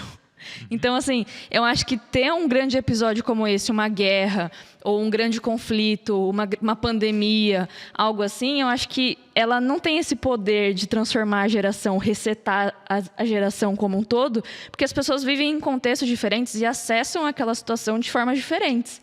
Esse filme veio para mostrar isso. É um filme que não fala sobre a guerra, tipo, ele não mostra a situação em que as pessoas estão vivendo nos campos de concentração. É uma história de uma vida de uma família rica, alemã, de militares, num drama de uma vida comum. Então, assim, eu acho que a gente tem essa diferença de exposição. Filme? Mas eu fico pensando assim, tudo que nós vemos é aquela ideia estatística. Tudo que eu vejo é tudo que há, certo? Sim. O que eu vejo do Brasil em Dayatuba? Não, exatamente. Só que é muito fácil a gente falar isso. Só que isso não é um... Então, quando eu olho para um filme desse, eu pensaria primeiro, o que ele está querendo dizer com isso? Porque... De como a gente foi... Como dá para ser indiferente isso. Diante de tantas situações que causam dor, sofrimento, etc. Mas não que aquele evento, aquele curso não mudou a história da... Porque isso. A pandemia mudou. Com certeza. Só que, assim, é um olhar, assim, a gente já sabe o que aconteceu. Imagina assim, ó. A gente está olhando para trás. Eu já sei o que foi a guerra, eu já sei quantas pessoas morreram, eu já sei como foi o sofrimento. Eu vi vídeos, eu vi fotos. E as pessoas que estavam naquele contexto, elas não tinham essa perspectiva toda que a gente tem hoje. Elas viviam numa bolha, exatamente como a gente está aqui agora na nossa bolha gravando, e pode ter um vizinho aqui que está passando por uma coisa difícil que eu não sei. A partir do momento que eu sei e que eu rompo essa bolha, aí eu consigo me compadecer e entender que eu preciso mudar alguma coisa em mim de repente para poder fazer algo por aqueles que estão fora do meu contexto. Mas é uma visão que eu estou vendo que é muito destacada, assim, sabe? Eu acho que no dia a dia a gente... quantas vezes você não passa de carro do lado de uma pessoa que às vezes está numa situação que você poderia ajudar e que você não faz ideia, sabe? Eu acho que não são os grandes marcos. Eu acho que depois, quando a gente analisa e a gente passa por aquilo e processa tudo, os grandes marcos são aquilo que mudam as gerações de fato. Mas eu acho que no dia a dia, na vida comum ali, a gente não tem essa noção disso que acontece, sabe? Eu acho que não tem... Fora que, assim, a gente também interpreta de pontos, digamos, psíquicos diferentes. Tem gente que vê uma situação de guerra e surta. Quantos loucos de guerra a gente teve? Tem gente que vê uma pessoa sendo morta e ela não vai valorizar mais a vida. Ela vai falar, ninguém nunca vai me matar, eu que vou matar todo mundo. Entendeu? Então, assim, a gente tem efeitos colaterais de uma mesma situação que são inimagináveis, né? Por isso o comportamento da sociedade, quando a gente coloca em blocos e padrões como os das gerações, alivia um pouco o entendimento de falar assim, que público eu quero atacar esse? Então, na média, esse tipo, você público se comporta organiza assim. mentalmente Mas, uma questão que é totalmente complexa. que é o né? lance do já falamos aqui do divertidamente, tipo, é a gente conseguir dar nome às coisas para conseguir atacar aquela parada. Tipo, esse negócio é isso. Então vamos atacar esse negócio, né? Você sabe... Mari, que todo mundo quer dica. Tipo, quando começa um podcast desse, eu tô as pessoas perguntando assim, Mari, dá dica aqui pra minha empresa. O que eu tenho que fazer agora pra entender esse público? Dá 5 passos pra alcançar. 5 passos pra eu mostrar pro meu líder. Fica até agora... o final que o quinto é o mais importante. Só que você vê que a gente investiu mais de 1 hora, porque de fato não é sobre o passo, é sobre a reflexão, porque tua empresa pode ser esse ambiente de prosperidade dentro da guerra. Cai bomba em tudo que é canto, mas na tua casa não cai. Então você não sabe que tem gente morrendo, cara. Né? O que você diria sobre isso? Dá para dar dicas? Você quer dar dicas assim? Não, acho que sempre dá. E pra mim, dar dicas é meio que assim, olha, do que eu vivenciei, isso daqui deu mais certo do que isso, né? Mas me dá uma orientação de que tipo de dica você acha que a galera ia gostar? Liderança hoje. A gente acha que está passando... Qual é a função de um líder, né? Acho que é conseguir animar alguém, dar ânimo para alguém para fazer o que ele tem que fazer. O que a liderança tem que fazer hoje para aprender a lidar com essa mudança de gerações? Essa galera da Z chegando agora. Como que é isso? Como que ele tem que se preparar para isso? É engraçado para mim essa pergunta, porque eu odeio ser aquela pessoa que, tipo, faça isso, faça aquilo e tal, né? Eu vou responder com base no que eu aprendi, eu tento colocar em prática e tô sempre refletindo sobre isso. Acho que não é uma resposta estática, mas... Eu gosto muito daquele livro 5 Níveis de Liderança, do John Maxwell. E eu gosto porque eu acho ele pragmático. John Maxwell. Às vezes eu acho que as respostas elas são muito conceituais e eu também sou de Capricórnio. Eu gosto do tutorial, né? A dica com o tutorial e how to com imagens, né? Então, para mim, ele fala, né, que o primeiro nível é a liderança pelo cargo. Ou seja, você tá em uma posição que te faz ser um líder.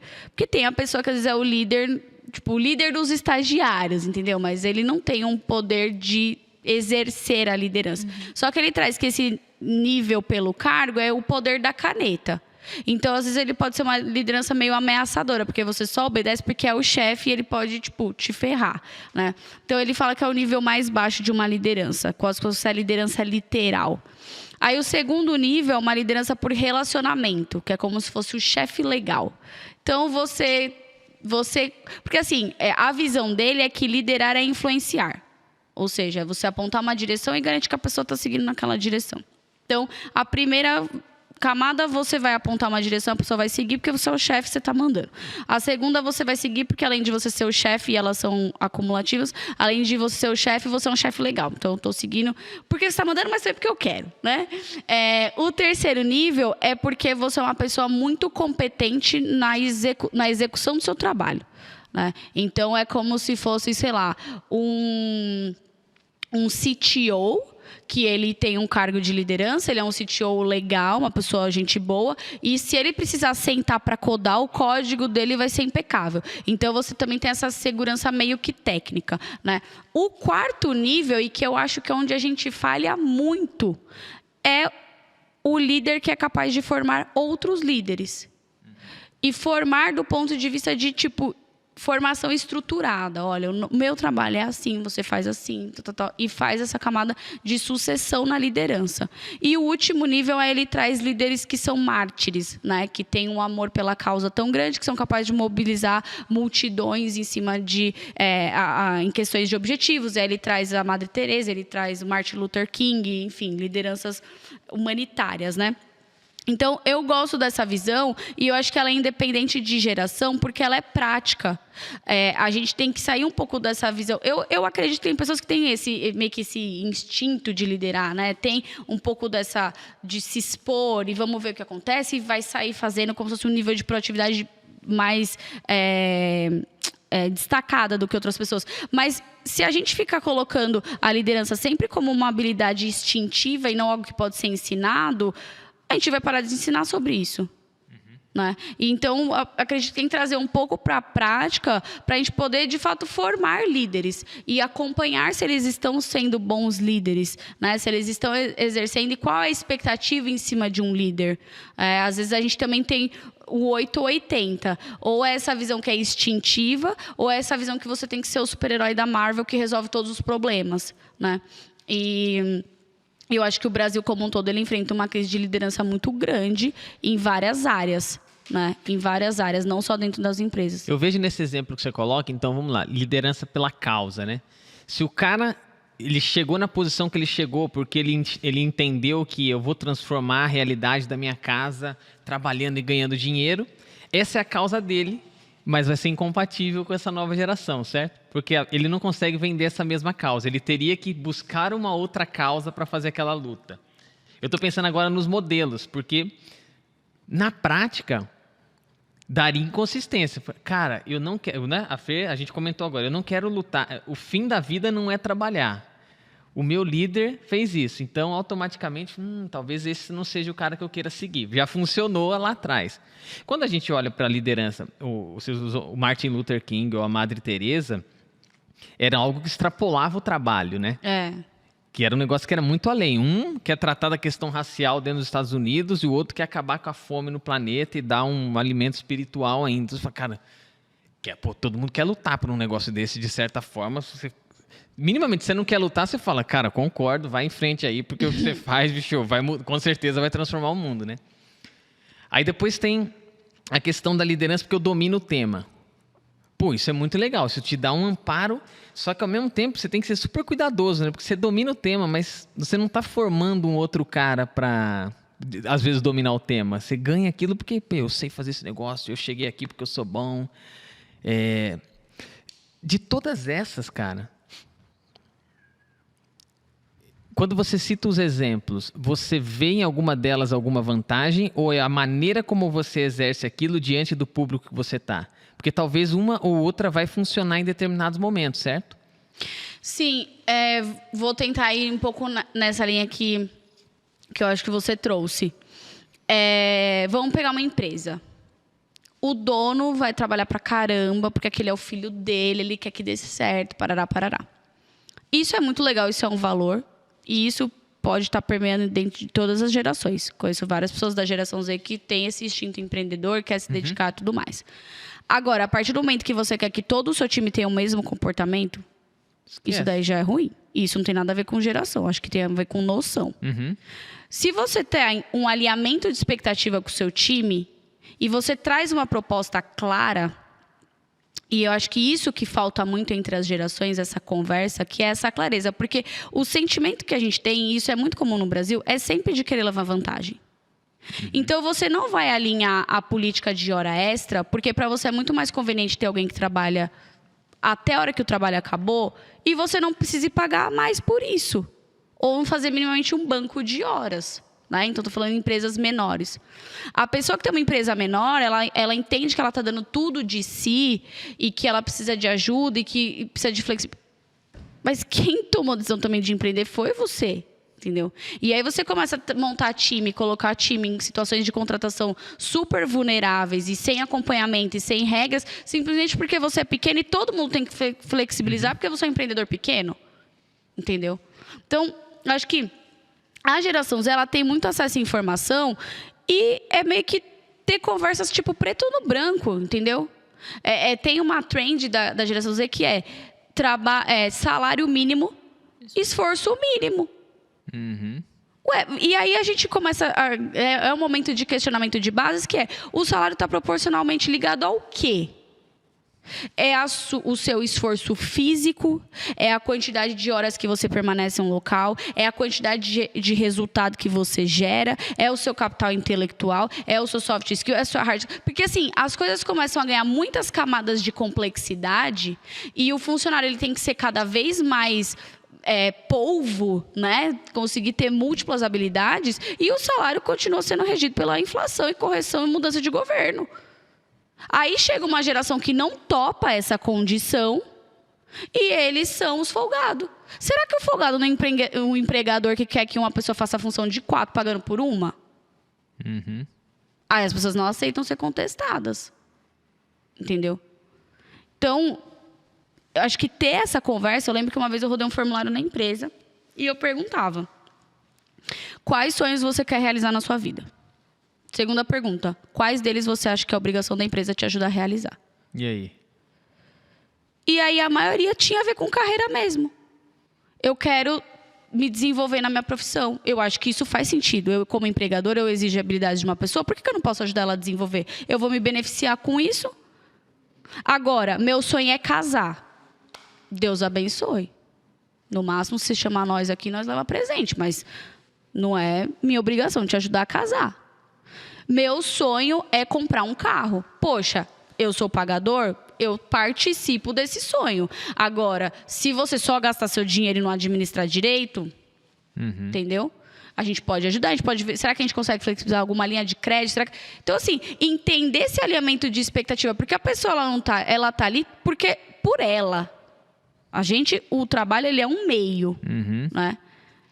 Olha, Fer, só para fechar, você deu um exemplo que foi sensacional. 5 modelos de liderança. Não é que um é melhor que o outro. Qual é o teu sonho?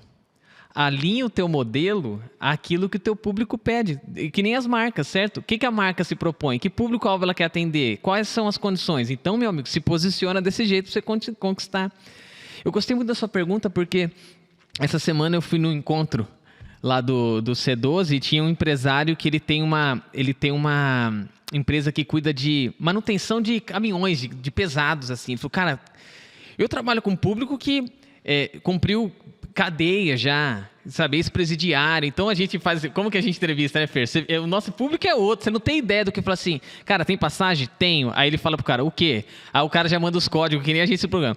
17 não sei o quê, não sei o quê. Ele fala assim, tá, roubo, furto qualificado, tá, não sei o quê. Beleza, já pagou tudo.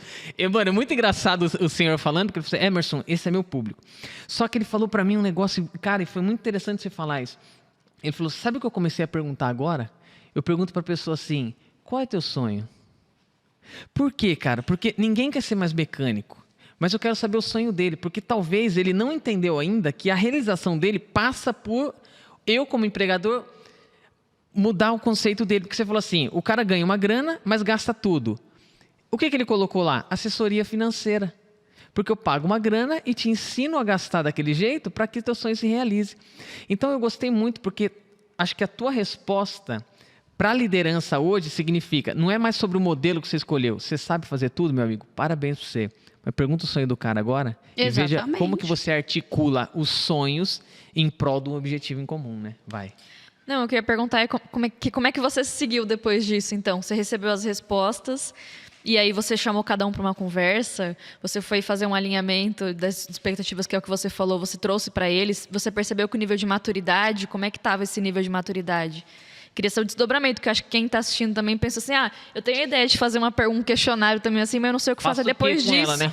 Porque, assim, se você for perguntar para não fazer nada, é melhor nem perguntar, né? Você finge que não pensou nisso. Mas se você vai perguntar, é bom ter um plano de ação depois, né? Então compartilha como é que foi. Legal. Primeiro que eu fiz esse formulário anônimo, porque eu fiz outras perguntas também em relação a como eles estavam percebendo se a empresa estava ajudando eles a estarem mais próximo ou mais distante desse sonho.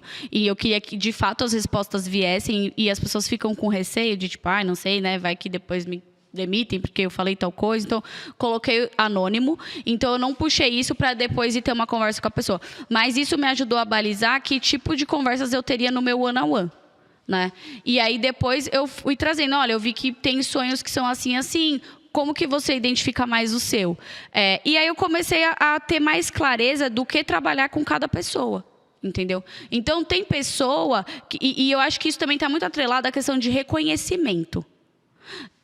E eu tenho um mantra, não sei se é porque eu sou capricorniana ou não porque eu sou pobre, que reconhecimento para o pobre é dinheiro, né? Tipo, medalha de 25 anos de serviço, se eu ganhar essa medalha, eu já pensar em vender no Mercado Livre. Sabe aquele tapinha nas costas? Eu acho que é legal, o elogio público é um incentivo, mas reconhecimento prático, né? Então, isso me ajudou a entender. Tem gente que gostaria de ir em grandes eventos. A gente trabalha na área da comunicação, é um segmento que tem muito evento. E tinha pessoa lá que eu não sabia que isso era uma forma de reconhecimento para ela. E que ela entendia isso como parte do desenvolvimento profissional dela. E que eu tinha os ingressos dos eventos que ela queria acesso. Então, assim, uma coisa que para mim era, tipo, simples, né? E que por falta de conhecimento, de ter um dia conversado sobre isso, eu nem imaginava que era uma pessoa que queria estar nos eventos, porque, né, não estava verbalizado. Tem outras que é ter curso, tem outras que é ter exposição, tem outras que precisa de mais clareza. Tipo, Mari, eu topo estar aqui com você 5 anos, mas eu não quero estar aqui 5 anos fazendo a mesma coisa. E essa é uma preocupação minha enquanto empreendedora, que eu converso muito com os meus sócios, que é, se a gente não crescer o teto desse negócio, a galera cresce mais rápido e sai. E eu nunca vou ser o tipo de pessoa que seguro funcionário na base da ameaça.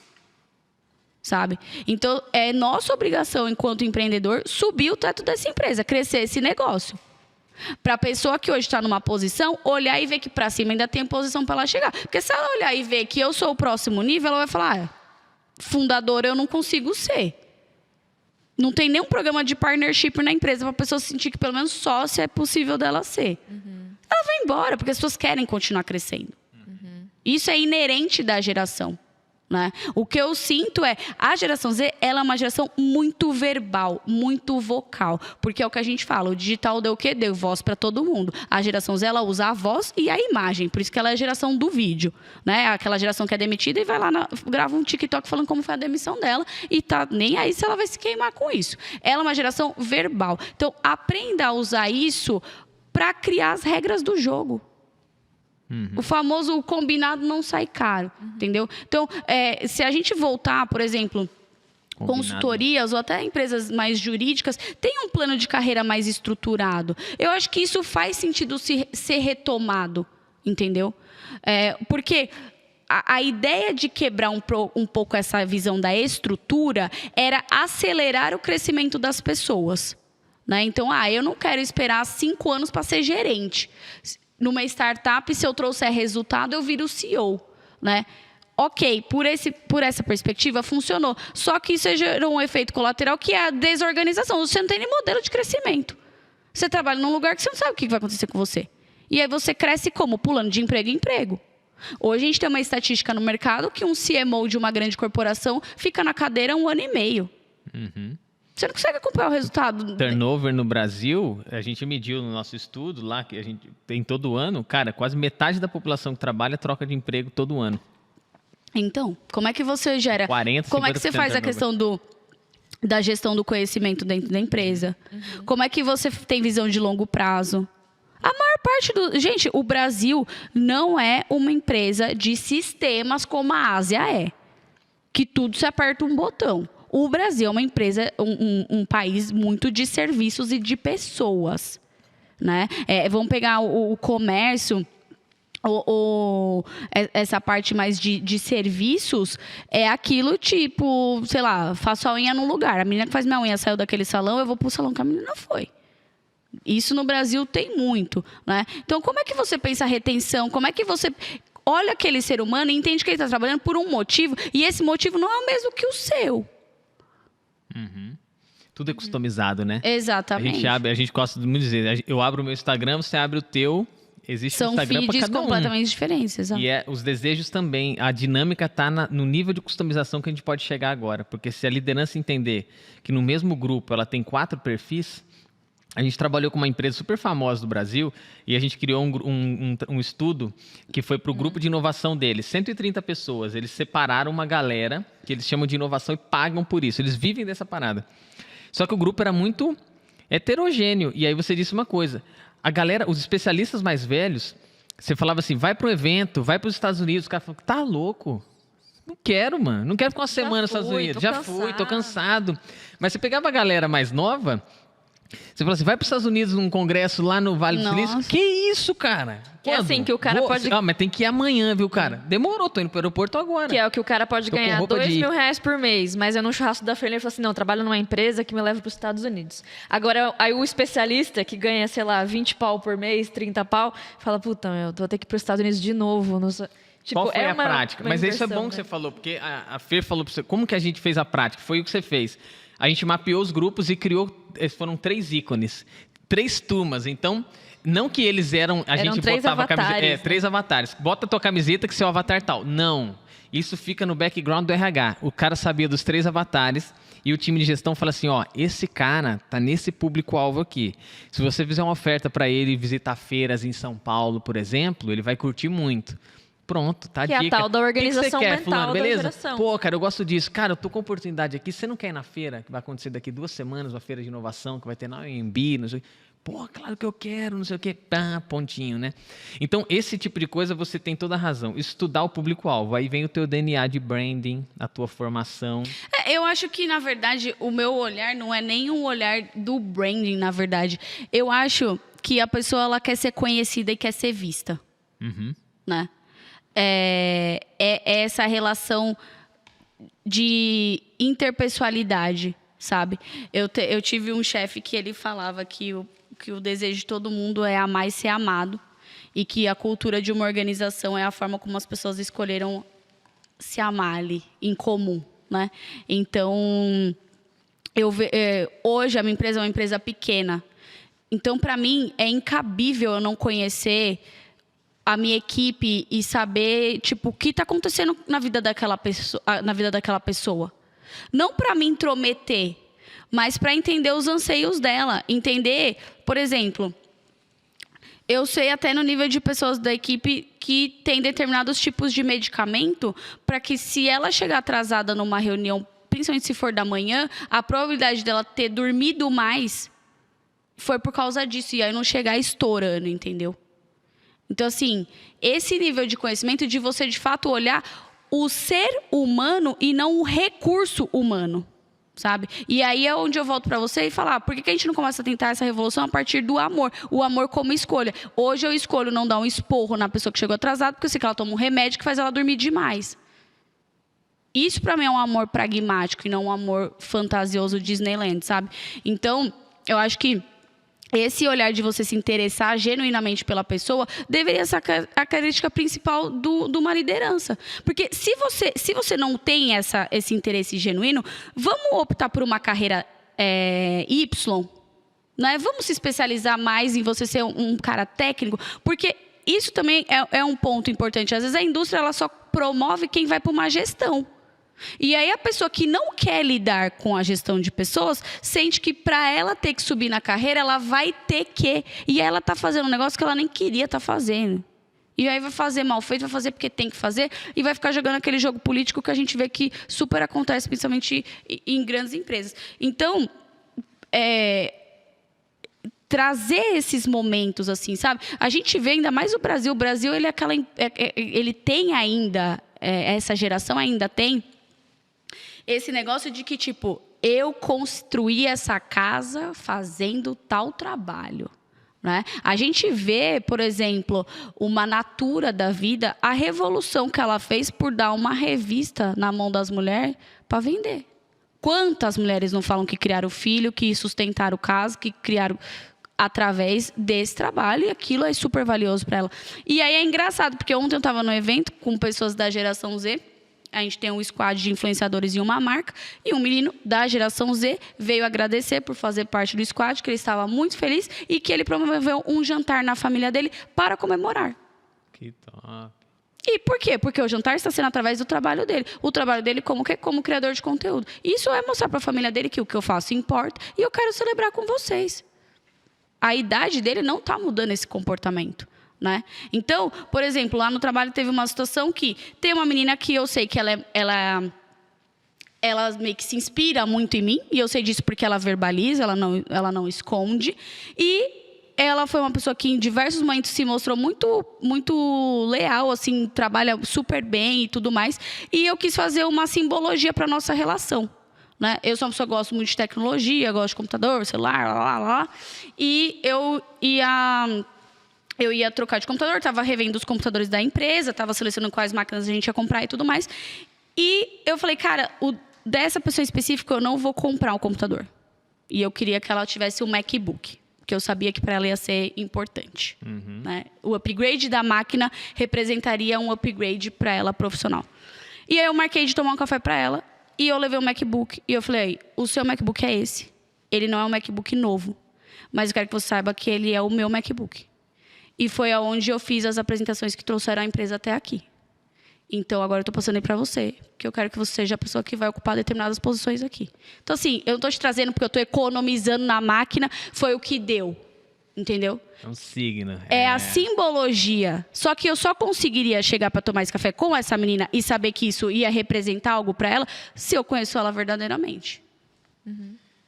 Vocês anotaram isso? Interesse genuíno. Eu acho que se a gente começar do fim para o começo, tinha uma... Você jogou uma bota que não tinha resolvido ainda nesse roteiro, né? Como amar?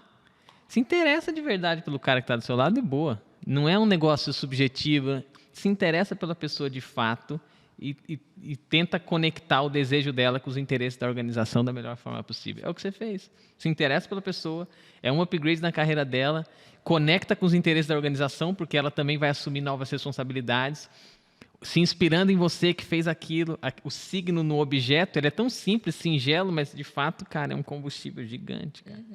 Exatamente. E essa história, as pessoas gostam de ter as histórias para contar. Cara, que história o seu ambiente de trabalho está proporcionando na vida das pessoas? Começa a escutar a Rádio Peão.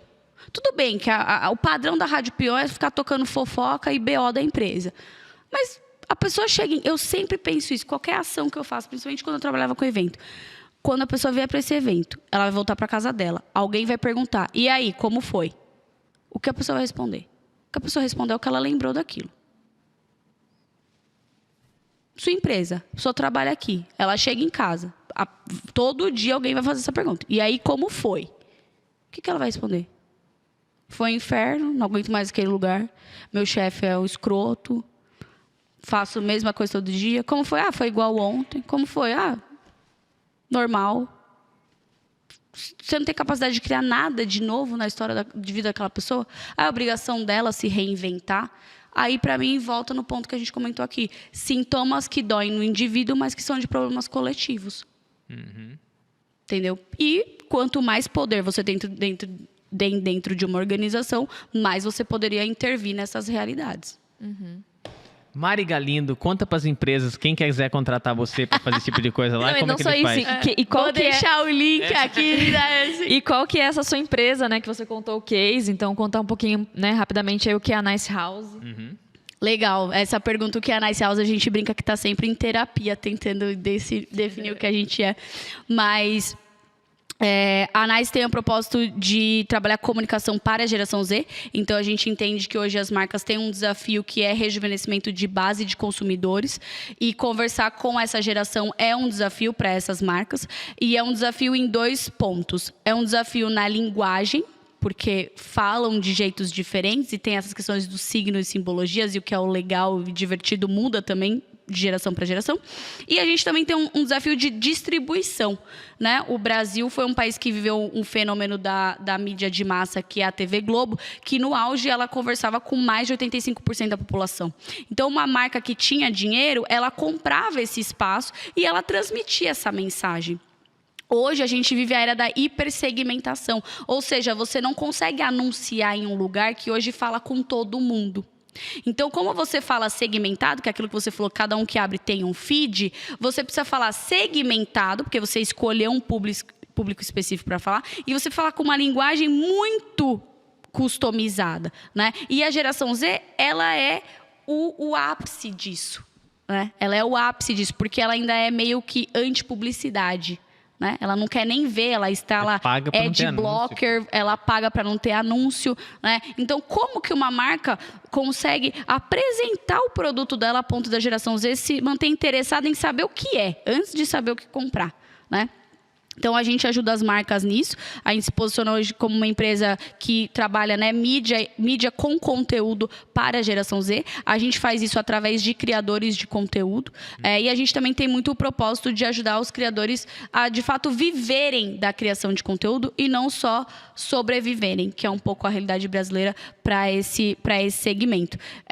E a gente também faz isso usando bastante tecnologia, nossas entregas passam por UGC, campanha com criadores de conteúdo, /influenciadores, enfim, não sei se dá para deixar link na descrição, mas o site é nicehousebr.com e lá a gente explica mais detalhadamente. Que legal, cara. Pô, você junta uma coisa e já ganha. Você ensina os caras a produzirem conteúdo e, ao mesmo tempo, teus clientes podem usufruir desses caras. Exato. É tipo professor na universidade, certo? Que tem os alunos, assim, agora brincando contigo agora, mas tem a molecada que pensa nas coisas e você fala, pô, essa ideia foi legal, vamos casar isso aqui num projeto? Você usa um monte de mente pensando e canaliza para algo que tem utilidade e pode trazer uma recompensa financeira. Bem millennial esse seu exemplo que você deu. Sou dessa época, filha, não tem como, né, cara? Isso, falo no telefone, sou o milênio que liga para pedir a comida. Eu não vou pedir no iFood, eu ligo para pedir a comida. Nossa, não, aí você tá um milênio conservador, ele é um milênio conservador. Falando, cara. O que eu falo pra Fer? Emerson, os caras não responderam aqui. Passa a mão no telefone. Aí aqui que eu respondo. Não, beleza, eu vou mandar um outro e-mail. Vou mandar um WhatsApp. Mas passa a mão no telefone. Peraí que eu vou conseguir o WhatsApp dessa pessoa. Eu vou mandar uma mensagem no WhatsApp. Pô, aqui, ó. Pá. Ô, fulano. O cara se assusta. Porque não tá acostumado. Aí o cara fica, meu Deus do céu, o cara me ligou. Ô, fulano, você entregou o negócio? Rapaz, é isso, mano. Você tem que dar um choque. Mas quando me ligam, eu falo assim, tá me ligando. Se for uma coisa, vai chegar no WhatsApp. É o mesmo número. Eu sou meio anti-ligação também. Tipo, vai chegar um WhatsApp. E assim, toda vez que você atende é uma pessoa. Nunca é outra. E agora é aquela atualização do meme, né? Que a reunião que podia ser um e-mail, a reunião que podia ser um áudio, né? E eu ainda uso essa é dica também. É um contato no WhatsApp. Você adiciona como se fosse um contato no seu WhatsApp que chama Luzia. E esse Luzia é de Luzia, né? Luzia. E aí, tipo, sei lá, tá em reunião, chegou um áudio, você não consegue ouvir, mas você quer saber. Ela transcreve, né? Você encaminha pra ela dentro do WhatsApp mesmo e ela mas transcreve. a pergunta que não quer calar é, quando você encaminha, não fica azulzinho, né? Que você ouviu, só fica azulzinho que você viu. É que o meu já é desabilitado. Ah, tá. Não, porque daí tem não, isso vai também, ficar né? azulzinho, não tem boi. Vai ficar azulzinho que você viu a mensagem, mas que você não ouviu o áudio. Porque assim, quando você quer que a pessoa escute a mensagem mesmo, porque você pode ler pela barra de notificação aqui e não aparece que você visualizou, né? Mas o áudio não tem como, né? Aí quando você quer mesmo, você manda um áudio. É que o meu já estava desabilitado há muito tempo. Fernanda, hoje nós somos verbais, ela não disse? Só que é um verbal meio diferente, né? É um verbal assim, ó. Com os dedos. Mas eu falei que eu sou uma millennial nebulosa. Então, o papo da liderança aqui agora do verbal tem que ser o seguinte. Mas funciona. Entendendo. Se você falar com a pessoa, ela abre o coração. Porque eu já tive dessa também assim. Minha esposa é muito assim. Vamos bater um papo aqui? Pô, você não resolve meia dúzia das coisas. Você sai no carro, o celular começa a pingar. Eu falo assim, mano, falasse pra mim. Tipo assim, era doido pra ir. Aí o que eu faço? Milênio. Aí você liga pra ela. Liga pra ela. Arrasta aqui, FaceTime. Ô, amor, é isso aí. Pô, mano, aí ela manda 1 segundo de áudio pra falar isso aí, me manda um ok. Manda uma figurinha, porque aí pelo menos tem entretenimento, né? Mário, eu agradeço muito a tua presença. Eu acho que você abriu essa temporada com um tema que ele é extremamente importante. E a reflexão que você deixa para mim é: como é que a gente ama alguém? É quando a gente se interessa genuinamente.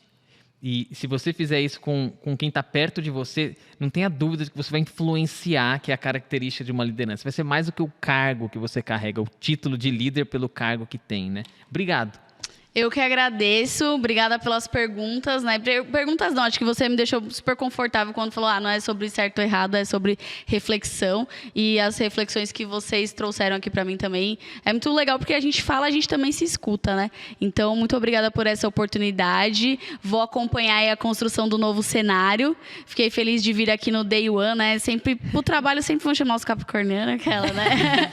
Mas depois que tiver tudo pronto, também quero conhecer. Vai ser uma honra. E ó, se você gosta da Márcia Sensitiva também, segue a Mari, que ela é chegada da Márcia Sensitiva, falando em signos e astros. Eu amo. Gente, olha só curiosidade. Eu era muito fã da Hebe. De criança, minha avó assistia muito a Hebe, eu queria conhecer a Hebe e tal. E, pô, a Hebe faleceu, eu nunca tive a oportunidade de conhecê-la. Então, essa galera que eu sou fã e tá um pouquinho ali já, né, nos 45 ali do segundo tempo e tal, eu fico desesperada, tipo, mano, se eu não conhecer a pessoa morrer, eu vou sentir muito, sabe? Então, quando eu tive a oportunidade de conhecer a Márcia, eu fiquei super feliz. E eu acho engraçado, ela lembra um pouco algumas tias minhas, assim, e tal. Então, tem esse lado emocional, nostálgico. Exato. Tá dito, vai ter outras conversas, porque você tem muita coisa pra dividir aqui ainda. Até o próximo episódio. Tchau.